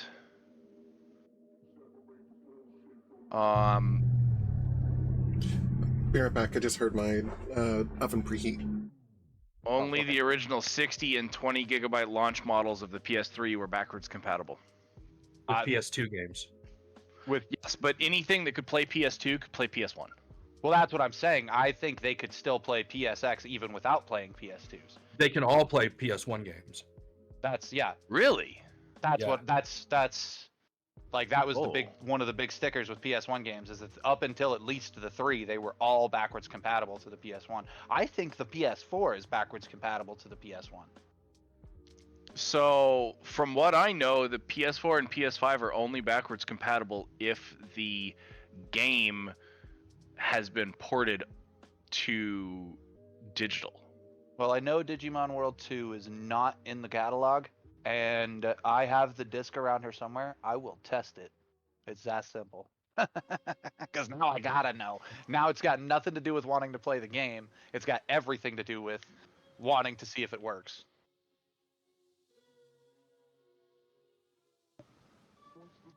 All right, we've had a 15-minute break.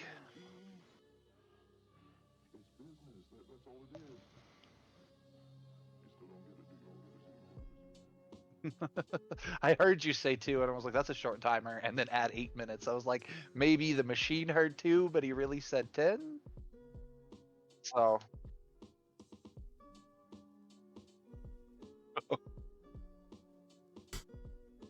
Nice. I am surprised Fair that I enough. caught that. I'm glad you caught it, because like I sat here hearing like that's a weird time. Why is he doing just a 2-minute timer? He just said he was setting his oven. Nothing takes 2 minutes to cook after preheating an oven. Okay. Hi, May. We've had like a 15-minute break. I think we're all back. Girk, are you back? I know you always take your phone with you, but you're currently muted, Girk. He might not be back. Okay. Long break. You didn't fall asleep on us, did you, Girk? He didn't sound drowsy, but I guess that can come suddenly. Nope, I was just on mute. Oh, okay. Oh.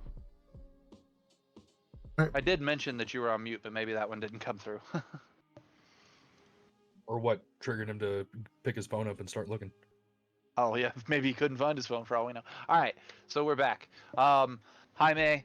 I was telling Keith. Well, now that everybody's back, I was telling Keith, man, we really messed up. I should have asked the Cambion, like, we completed a mission for this guy.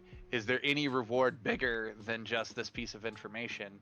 And I failed to. So I was gonna holler over my shoulder, and then I was like, this is a bad idea.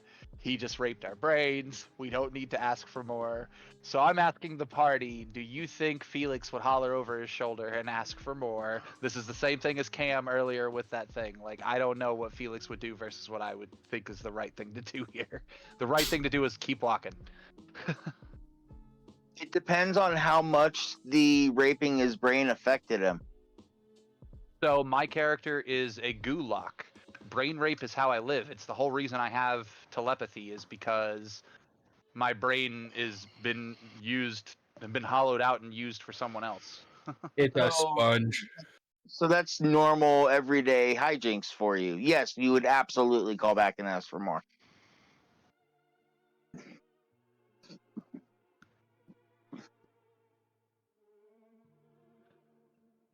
Okay, that's Girk's opinion. Anybody else?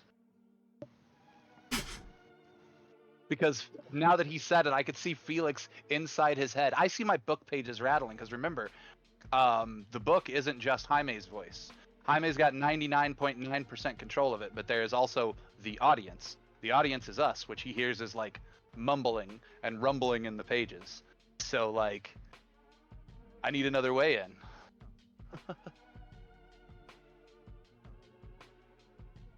Gilly, do you think he would going? turn around and ask?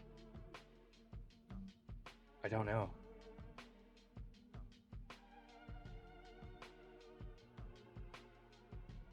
Boston just comes to a dead stop. He reaches out, puts his hand on your chest, and he says, "You can." And he says, in your mind, "You can keep walking if you want, but I think I'm gonna take a page out of Druzzl's book." And Boston literally just turns around and says, "Nah, I think we're gonna have to keep talking." Okay. And just hollers that back at the Cambion. Gilly, do you keep walking? No. Gilman's in it for, at the very least, for the entertainment value. I take a couple steps back and say, "No, you know what? That bastard lord of yours reached right into my brain, and he didn't even ask permission." And I say that to the Cambion. And I say, "I fully respect that he has made this powerful effort to be who he is. He is a being among high. But you know, you're a damn fool demon and you're talking to a god. Devil. You should have showed more respect." Out of game, I apologize. Boston wouldn't have said demon. Out of game, can I correct that one? Yep. Boston would have said devil. You're a damn fool devil. You're further down the totem pole than my imps, because my imps have immortality, and you have to dump water on your face just to talk. And I've been being nice because you're the messenger, but at the moment I got no problem shooting you, and in fact, if my archer was ready right now, I'd tell him to pull the damn trigger. You showed I could get very my bow little out. deference, and you're a being who should know deference. And he is a being who should know deference because his is only the second level. And I'm hoping Mephistopheles hears this, but more than anything, Jaime, from a roleplay perspective, I'm hoping that by now we've gotten Zariel's attention and she's kind of occasionally scrying and watching, and I'm hoping she catches this. Or that somehow this gets to Zariel. Because, like, at the end of the day, Boston wants to be a herald for Zariel. So I look back at the Cambion and I say, this layer does not belong to your master. Your master has exercised power into this realm, and he has asked us to make changes to the very layout. Now we have done this. We have reached into the realm of another archdevil just so that your master could have a moment of power in this realm. We did that when he should have no access to this place, when he has earned no access to this place. Higher than him on the pay grade totem pole is the greatest archdevil of them all, that stands on what, the 9th level, right? We all know this. And he sets the rules, and he sets the rules that you don't fuck with someone else's level. And Mephistopheles did. We allowed it, we agreed to it, and we worked within it. And then he had the audacity to actually exercise power into this realm, and I flare up my god form as soon as I say that. Like, boom. I'm a full-on glowing Van Gogh painting. In my head, I say to Gilwyn, turn into something big. I don't care what, just something big. Are you far enough away that? Oh, I don't have that spell. Never mind. I cast thaumaturgy on my voice. Everyone within 300 feet can hear me. I am intentionally trying to vibrate the glass of the mirror. Or the ice of the mirror. I thought I had enlarge reduce. I was gonna you said turn him into something big. I was gonna cast enlarge on him. I could technically enlarge myself right now, and I didn't even think about that. That would give me a roleplay reason. I have been looking for. Thank you, Girk. There's a second level spell that's supposed to get attached to my thing when it evolves, my leveling item, because my leveling item is based on a thing that has access to a free second level spell. And I have been trying to find a good one. Roleplay moment for enlarge reduce to just get cast on myself. I am going to, in the middle of all this speeching, Jaime, I'm also going to spend a second level spell slot and cast enlarge reduce on myself. But I have to roll an Arcana check to successfully cast it, I think, because I don't know that it's on my spell list. I pass my inspiration point to Fick. I already have one. Oh, I take it back.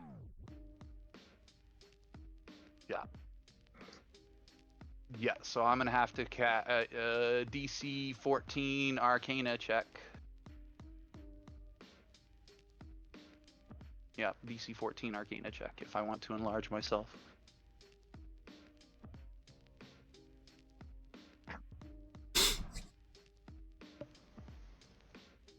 $16. Boom. I increase in size a whole category. So, I am this big thundering cartoon cat looking down over this Cambion through the mirror with a thaumaturgy increased voice. And minor illusion activated 3 times as I'm talking, because we've already said that my whole thing as a ringmaster is my verbal commands are sort of part of my speeches that I give. My verbal components are, so my hands are waving through the air, but my voice is actually saying the magic.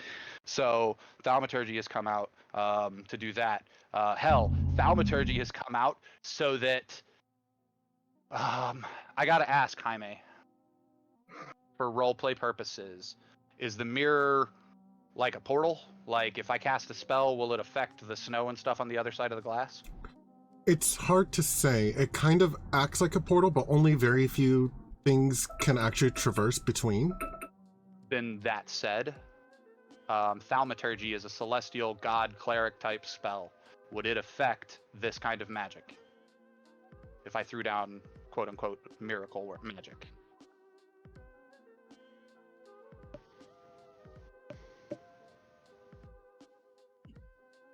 So what exactly are you trying to do to the mirror? Well, I was just curious if I could use thaumaturgy to basically make the snow on the other side of the mountain, just a couple of inches on the other side of the glass. Nothing fancy, but just the other side of the glass start to melt, or like condensation form on the other side of it, just to show that like I am pressing that boundary up with my magic. I would say with a spell like thaumaturgy, it is too low to be able to go through the mirror, but a higher level spell might.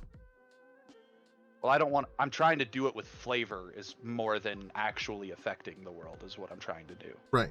So I guess the question is, for rule of cool purposes, can I burn a higher level spell slot in this individual instance to show that I'm flexing higher magic? I'll allow that. Okay. I will burn a second level spell slot to show that I'm showing maybe not as powerful as an 11th level character should be, but still enough to scratch the surface of that other world. If that helps. And what do you turn into, Gilwyn? I would turn into the bear, the brown bear. Love it. Getting my You nuggies out guys of the can oven. I'll be hear right me. back. Fick. Okay.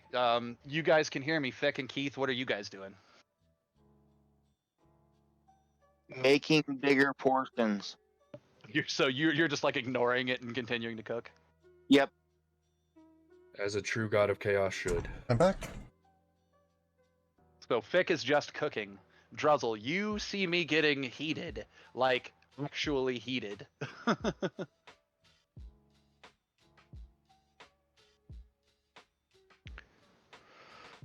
Um, And the elf turns into a bear. like up on the mountain or coming back down?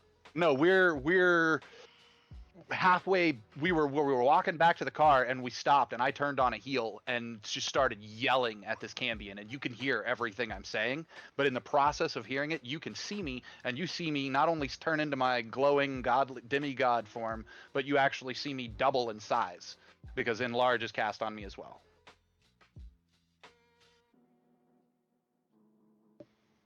And for the purpose of the minor illusions and stuff that are going on, the landscape around me is all starting to turn into my like animated type of existence. The Van Gogh Starry Night sort of animation is appearing on around the mirror and on the ground, and that is the motion that is causing the heat that is sort of disrupting the portal, so that I can impress upon the world the heat of Avernus on the ice.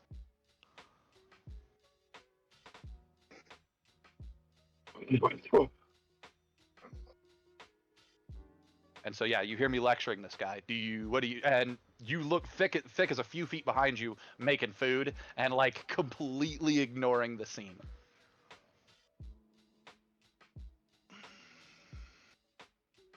Just so you know, I'm making stew and gruel. Stew and gruel. 2 separate pots. So there you go. The plan is stew and gruel. What are you gonna do?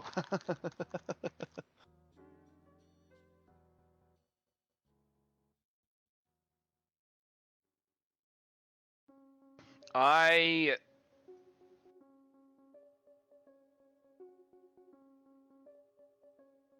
don't know. I kind of want to like reach behind me for a bowl and be like, "There he goes again." Just I also like, I see you readying one of the weapons though. Like I somehow see you like walking up to the spear and sitting Oh, down I'm using- there to eat your food. I'm using the hammer like as my table. But that's it. You just turn It's- around and keep eating and watch. Kind of. Yeah, I just kind of like Damn. swivel around and just keep eating. It's up just to like, you and me, Gil. but- If this Cambion decides he's not scared and picks a fight, it's up to you and me. Gilman's fine with that. And I keep going up on my speech, Jaime. But the big point of my speech, as I keep going, is like I say, I want to be a herald for Zariel. She's the most powerful person in Avernus, so I speak from a point of law, and I will roll Arcana if I need to, or somehow use intelligence with my intimidation check that I'm about to make. But basically, I'm going to tell them that they've got to give us more. They've got to give us something more. If they want us to keep our mouth shut, I'm about to walk into Zariel's house. He knows I'm about to walk into Zariel's house because he just read my freaking mind, right? And if he just read my freaking mind, he knows exactly my plan. Now, what's to stop me from going in there and telling her all about his disruptions of her lair, and not affecting his plans, and all the allies we've made here, telling them how he is interfering with them on the front lines. This is the front lines of the Blood War, and he is just willy-nilly about it? I think feckin' not. What do you have to offer us for our silence? And I'm basically gonna roll intimidation on this Cambion, but like Mephistopheles just brain raped us. We know he's paying at least partial attention. This message is for him. Given the the 2 second level spell slots spent, and the everything that I've done in this turning around, on this Jaime, I would like to know if I can get advantage on this intimidation check. You may not. I wondered.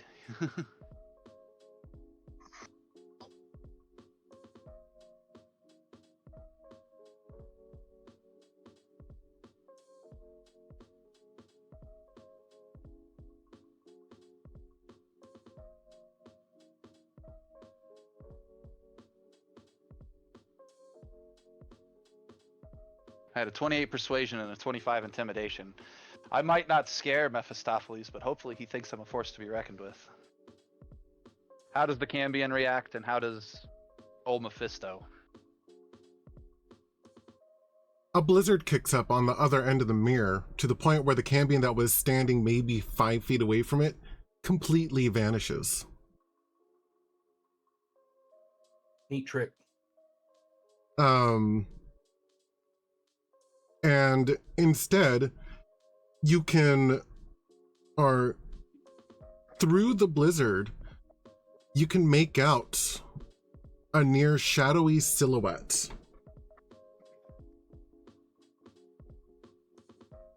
I Static. just got Mephisto. Static. Frozen. Barely visible in the ice.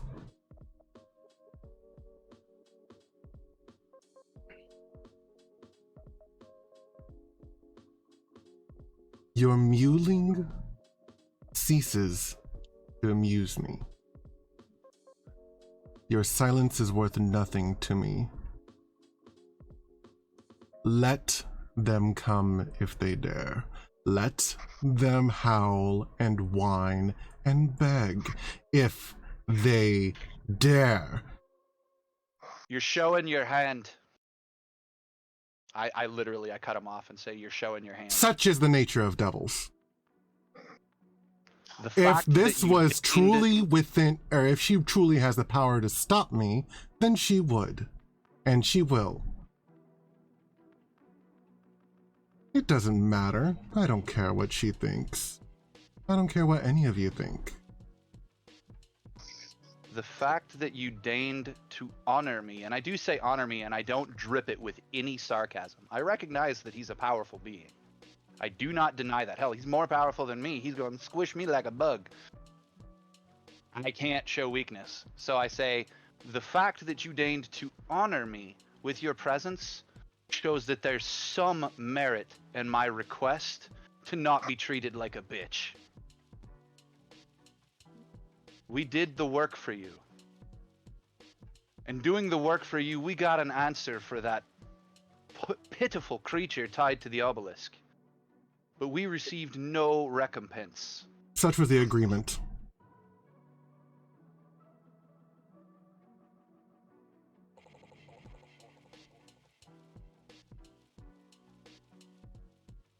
Gilwin, do you have anything to add? I'm a bear. Do you have anything to add? Rar, rar, rar. Yeah, pretty much. Come on, roleplay, man. What are you doing? Curls his lips up. Stands. Damn, I'm a little disappointed. I'm not actually sure out of game what I could say to continue the conversation. Mechanical skills wise, now that he's here, I used intimidation to get him here. Skills wise is persuasion to convince him that we deserve more. Out of game, I just don't know what to say to fill in the rest of that persuasion. You can keep the life of Frostbite.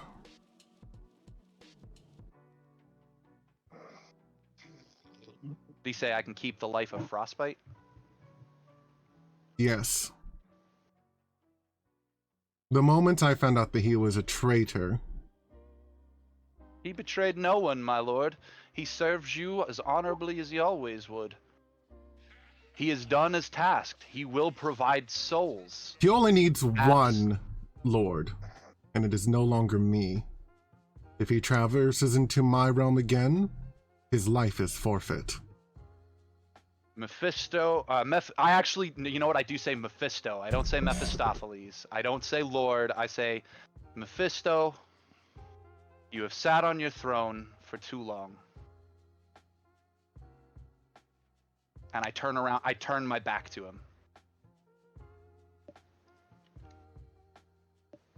And I walk away, still in my godly giant form. In my head, I'm thinking, please don't smite me. Please don't smite me. Please don't smite me. The blizzard vanishes, and so does his visage. Guys, I just threatened Mephisto. I shortened his name to Mephisto to his face. That was kind of badass. I'm over here shitting my pants. Like, as a player, I really thought Felix was going in for a for a TPK for himself. Like, I thought I was about to be gone. Boston did that on his own. I'm having an anxiety attack. Okay, so yeah, Boston walks off like, nah, man, I'm not even scared of you. You are nothing but an archdevil. I am a god. You are a whelp to me, is how Boston just acted as he turned his back. And he threatened him with, you've been on your throne too long. I now have an entirely new plan.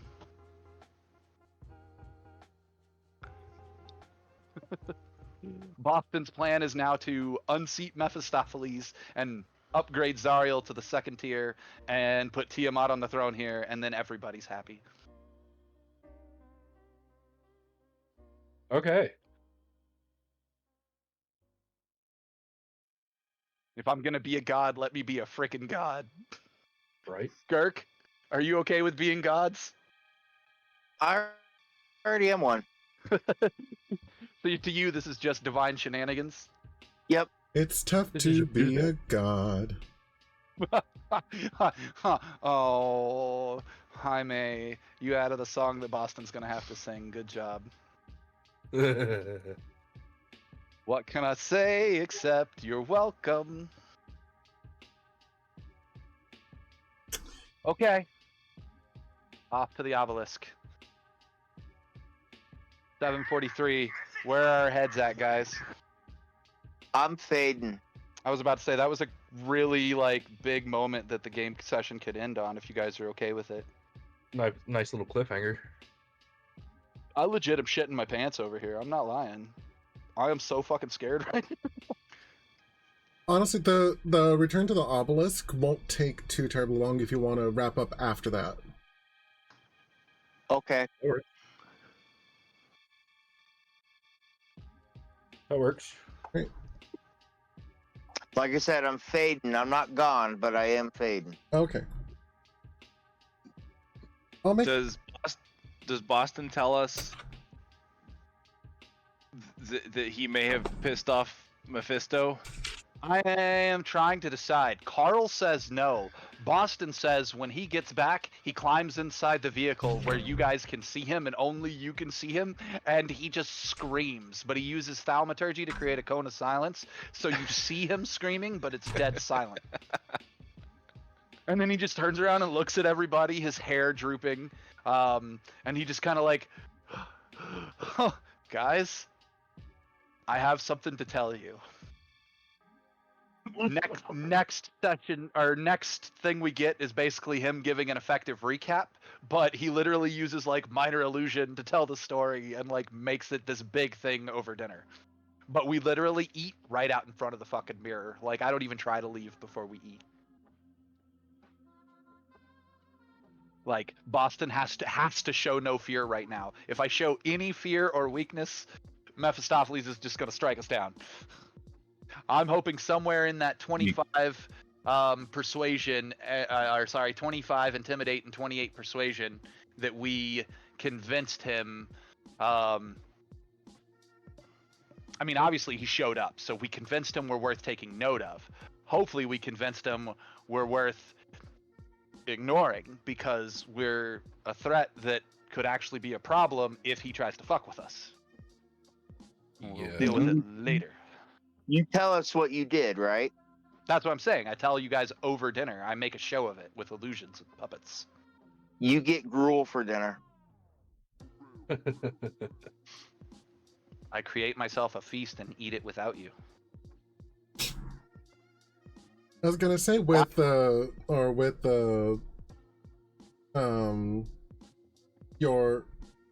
poly, whatever it's called. Maybe I'm thinking the wrong spell. Prestidigitation? That's the one. With prestidigitation, you can make it taste like whatever you want. Exactly. So I'm not worried about it. But I also have the ability to burn spell slots that I can create on a short rest for a few things to create a hero's feast. Hero's feast? No, I don't have hero's feast yet. I just have create food and water. But still, I can create my own food. So I'm not worried about that. But Fick would be upset that I picked a fight with a being I thought was lesser than us. No. Like, I hammed up that we're gods. I added to the legend of Boston. Boston threatened Mephistopheles. Yeah. Boston, the god that you and I are, the fic that we're building, Gherkinstone. All of the legend of godly things. Like, that right there was a big moment and also terrifying. Good point. You can have stew. Just don't ask where the meat came from. Has anybody seen my chickens? I burp and feathers come out. The chickens didn't have any feathers. Also, we don't want to eat them because they're demons, so they would have the weird magic ichor blood that mutates us, which means the meat would probably mutate us too. I was actually going to say that while you were telling your story, Crickendolt is hugging his chicken closely. Oh man, how's Griggendolt reacting to me threatening an all-powerful devil? Oh, he's scared. And he's not afraid to show it. I would like to affect world building because in my mind, Crickendolt just suddenly took on the persona of horror from the Page Master. Super good, kind of ugly, terrified of everything. Kind of doofy. Yeah. Yeah. That's my headcanon now, just saying. I don't know. I like it. So now we need a sassy pixie book?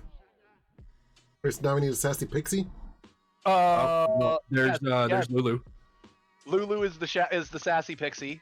Tell me I'm wrong. Like, that's totally accurate. Way to go, Cam. The frickin' trumpet. Like, come on. Yeah.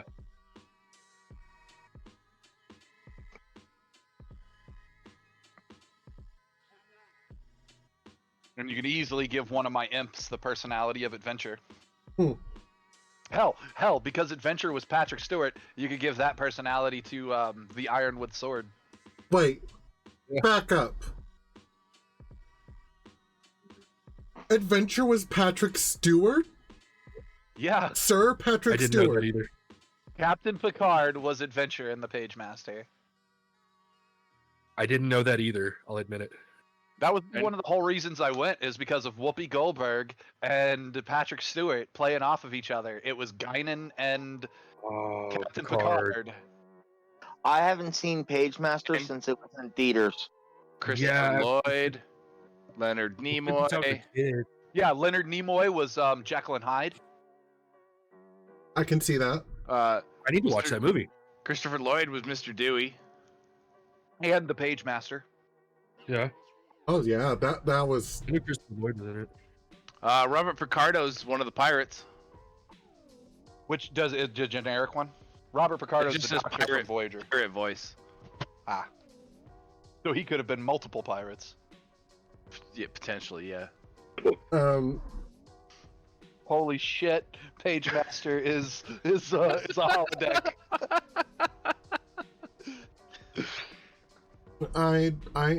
Wow, Patrick Stewart has a larger range than I knew.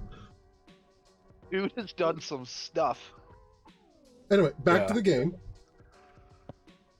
But yeah, Crickendolt is absolutely terrified and holding his chicken, which is chewing on his shoulder. The chicken's like, I don't give a fuck. It don't give a cluck. It's a chicken. I really want to get spells that will let me turn his chicken into a blade beak. But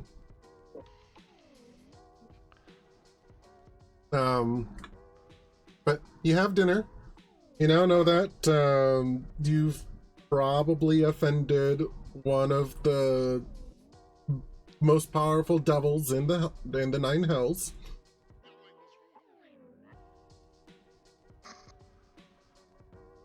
Totally gonna look and see if there's a Mephistopheles stat block.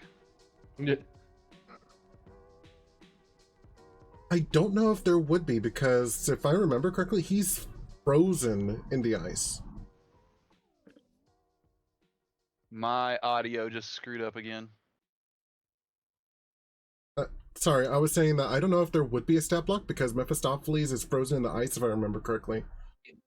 Yeah, there's no canon stat block. No. But after dinner, I already rolled the navigation, so Fricadole is going to get you to where you need to go, easily.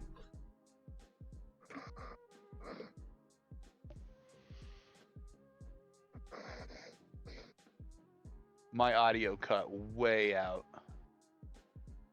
There it goes. Mhm. Just came back. Okay. Nope, I lost it again. What the fuck? I'm not even doing anything.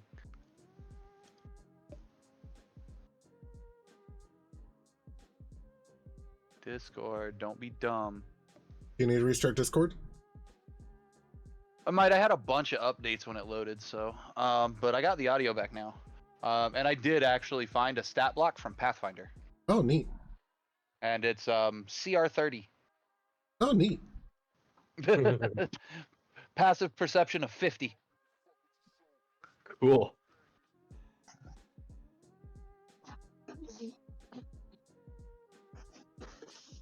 So, anyways, dinner, moving on. Okay.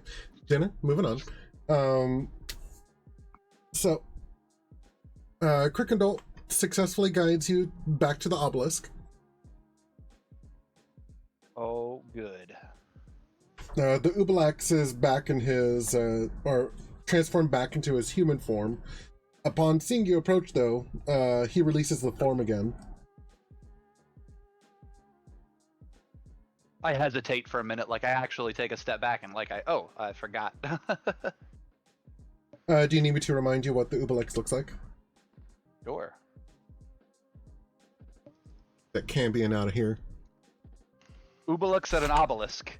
They were really trying to fuck with dungeon masters when they wrote this. Agreed. Nah. I swear they put weird shit in these books just to fuck with DMs. Like weird names. Oh, I'm not actually seeing any images of the Ubalax. Ubalax is a Barlgura demon. Oh, that's right.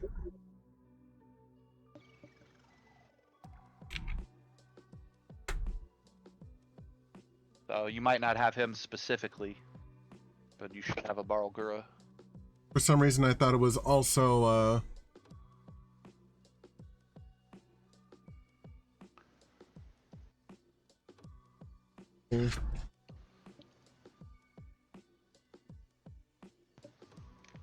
Oh, I spelled that wrong. That would be why. There it is.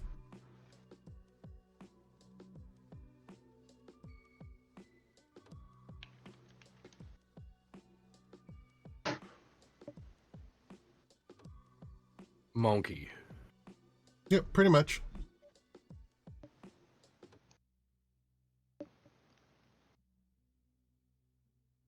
So you reach back over, or you reach Why were we trying to help him? What was he gonna give us? information. On how to get to the Bleeding Citadel? Or That's where the sword is, right? Yes, he says that while he doesn't know himself, he knows someone who can help. Ah.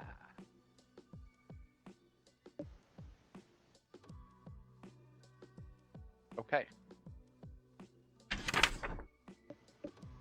I tell everybody, remember, don't touch the stones. You don't have to tell me twice.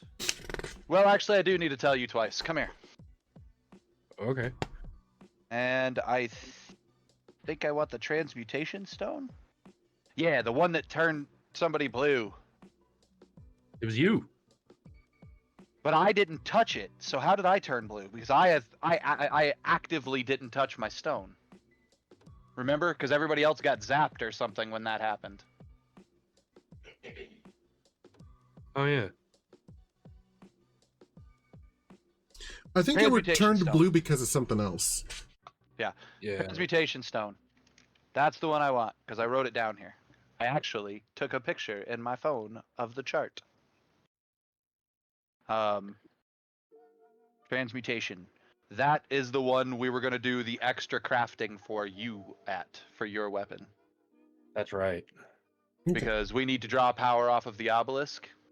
And I feel like when we deactivate this spell, power is going to run through it. AKA, we're going to roll an Arcana check and try to use transmutation energy on your weapon. This is where you get the extra roll that the rest of us don't get. Ah, okay. To make up for the rolls that we got that you didn't get. Yeah. Okay. Okay. So, or Ubalax sees you approaching, and he gets excited. So, what did you find out? Well, I found out that if we scratch your back, you scratch our back, right? I'm reminding him of the deal. Yes, absolutely. I will tell you what you need to know to find the person who can get you into the Bleeding Citadel. All right, then here's what I need you to do. First, I need you to sign this. And I thaumaturgy and prestidigitation and pull out a piece of paper, whatever, a full-on contract that says, all it basically says is, no matter what you're ever ordered to do, you will not attack us. Because we helped you. I know it sounds like a weird contract. Just sign it, please. Oh, okay. And he does so. He picks up the tiny piece of, or the tiny little pen in his giant gorilla hands and signs it as carefully as he can. All right, I roll with the contract, magic it away. I actually slip it into my book, and I telepathically say to my book, you know, between Mephistopheles and this guy, I told you we'd make it an interesting story. And I look at this guy and I say, cool, now all you gotta do is swear your unending fealty to Mephistopheles. It's the only way the portal, or the barrier goes down. To whom? The being that trapped you here. Presumably. And that's really the only way? You sent us to that mirror, and according to the messenger, and not refuted by the man himself. I actually do say the man himself, because I feel like being called a man might insult him. Because man typically doesn't refer to gender, it refers to like man as in human. And so I say, yeah, the man in question didn't refute it. So seems to me you swear your unending fealty to the man behind the mirror, and you're free to go. Ugh. I know. Now you know why I said you made you sign a contract not to attack us.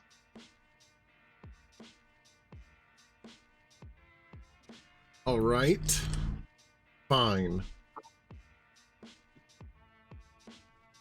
Before I do so, your end of the bargain. Or my end of the bargain, rather. You want to go to the crypt of the Hell Riders. There you will find the Death Knight Olanthius. He knows the location of the Bleeding Citadel.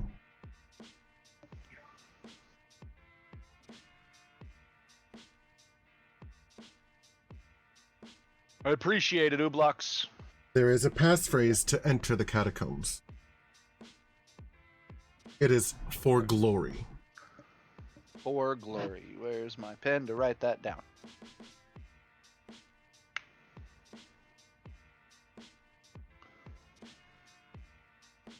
Damn it. You left it at my house.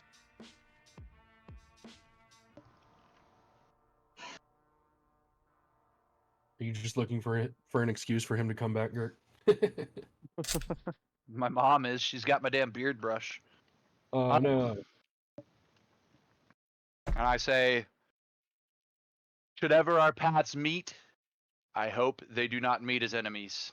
And I turn and I look at Gilwyn, and in my head I say, sword in the stone time. Have you ever heard the legend of the great King Arthur? And if you say no, I'll say, well, sword in the stone time. Okay. Ubalax looks up to the sky and says, hey, Mephistopheles! Have it your way! I swear my fealty to you. Now let me out of here, asshole! I didn't telegraph to everybody. I really like this guy. He just called Mephistopheles an asshole. Let's see. Black ice forms around the standing stones and causes them all to crack at once. The barrier goes down, and the Ubalax reaches across where the barrier was. It says, I'm free! Finally! I'm free! And then bounds off. In unison with him saying that, in my head I yell now. And so thing is cracking. I'm wanting him to basically chuck his sword into the release of energy that's coming out of specifically the transmutation one. And I am going to use thaumaturgy and whatever other magic I need. Thaumaturgy has a blanket for minor miracles clause in it. That's why I keep using thaumaturgy for things. So that's my primary flavor here, but whatever other arcana I need to try to create a magical conduit to the obelisk while all this power is happening, while this exchange is power happening. Because again, the whole thing is these obelisks are one of the most powerful things in the universe. And I'm hoping that via, that's an in-game, what I'm doing from a mechanics standpoint, it's my arcana crafting check to channel energy into his weapon. Okay. How does this work? I'm basically doing the Back to the Future lightning strike. I am Emmett Brown trying to connect the cord in the middle right as the thing hits. Okay, go ahead and make your roll. No nat ones. We got advantage on our ones for ours earlier. Do we get advantage on this one for him, or is it just his? Basic. Just basic. The reason why there was advantage was because there were multiple salamanders working on it. Gotcha. Okay. How about a guidance? And this is an obelisk that I'm trying into. Maybe it should be disadvantage. Well, you get your 1 point. Huzzah. So everybody now has at least 2 points, and yours has been charged with transmutation magic. All right. Okay. It might also have been charged with nefarious magic, and that means that Jaime basically has, I mean, technically he's the GM, he always has this, but that means Jaime has a blanket, I can do whatever I want to this weapon because nefarious towers spin the whole universe, and even Vecna doesn't know how to control all the power from them. Wow. Situation. So if Jaime wants to, he can do whatever he wants to your weapon now. Yay. Ooh! I'm sending a whisper to you, Jaime. Okay.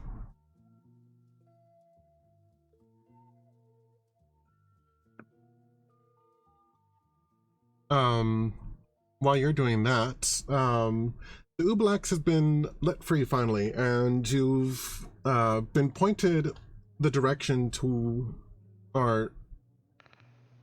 one who might know where the secret location of the Bleeding Citadel is. What you will find in the Crypt of the Hell Riders is yet to be seen. But I'm sure you'll find out next time on Dungeons and Dragons.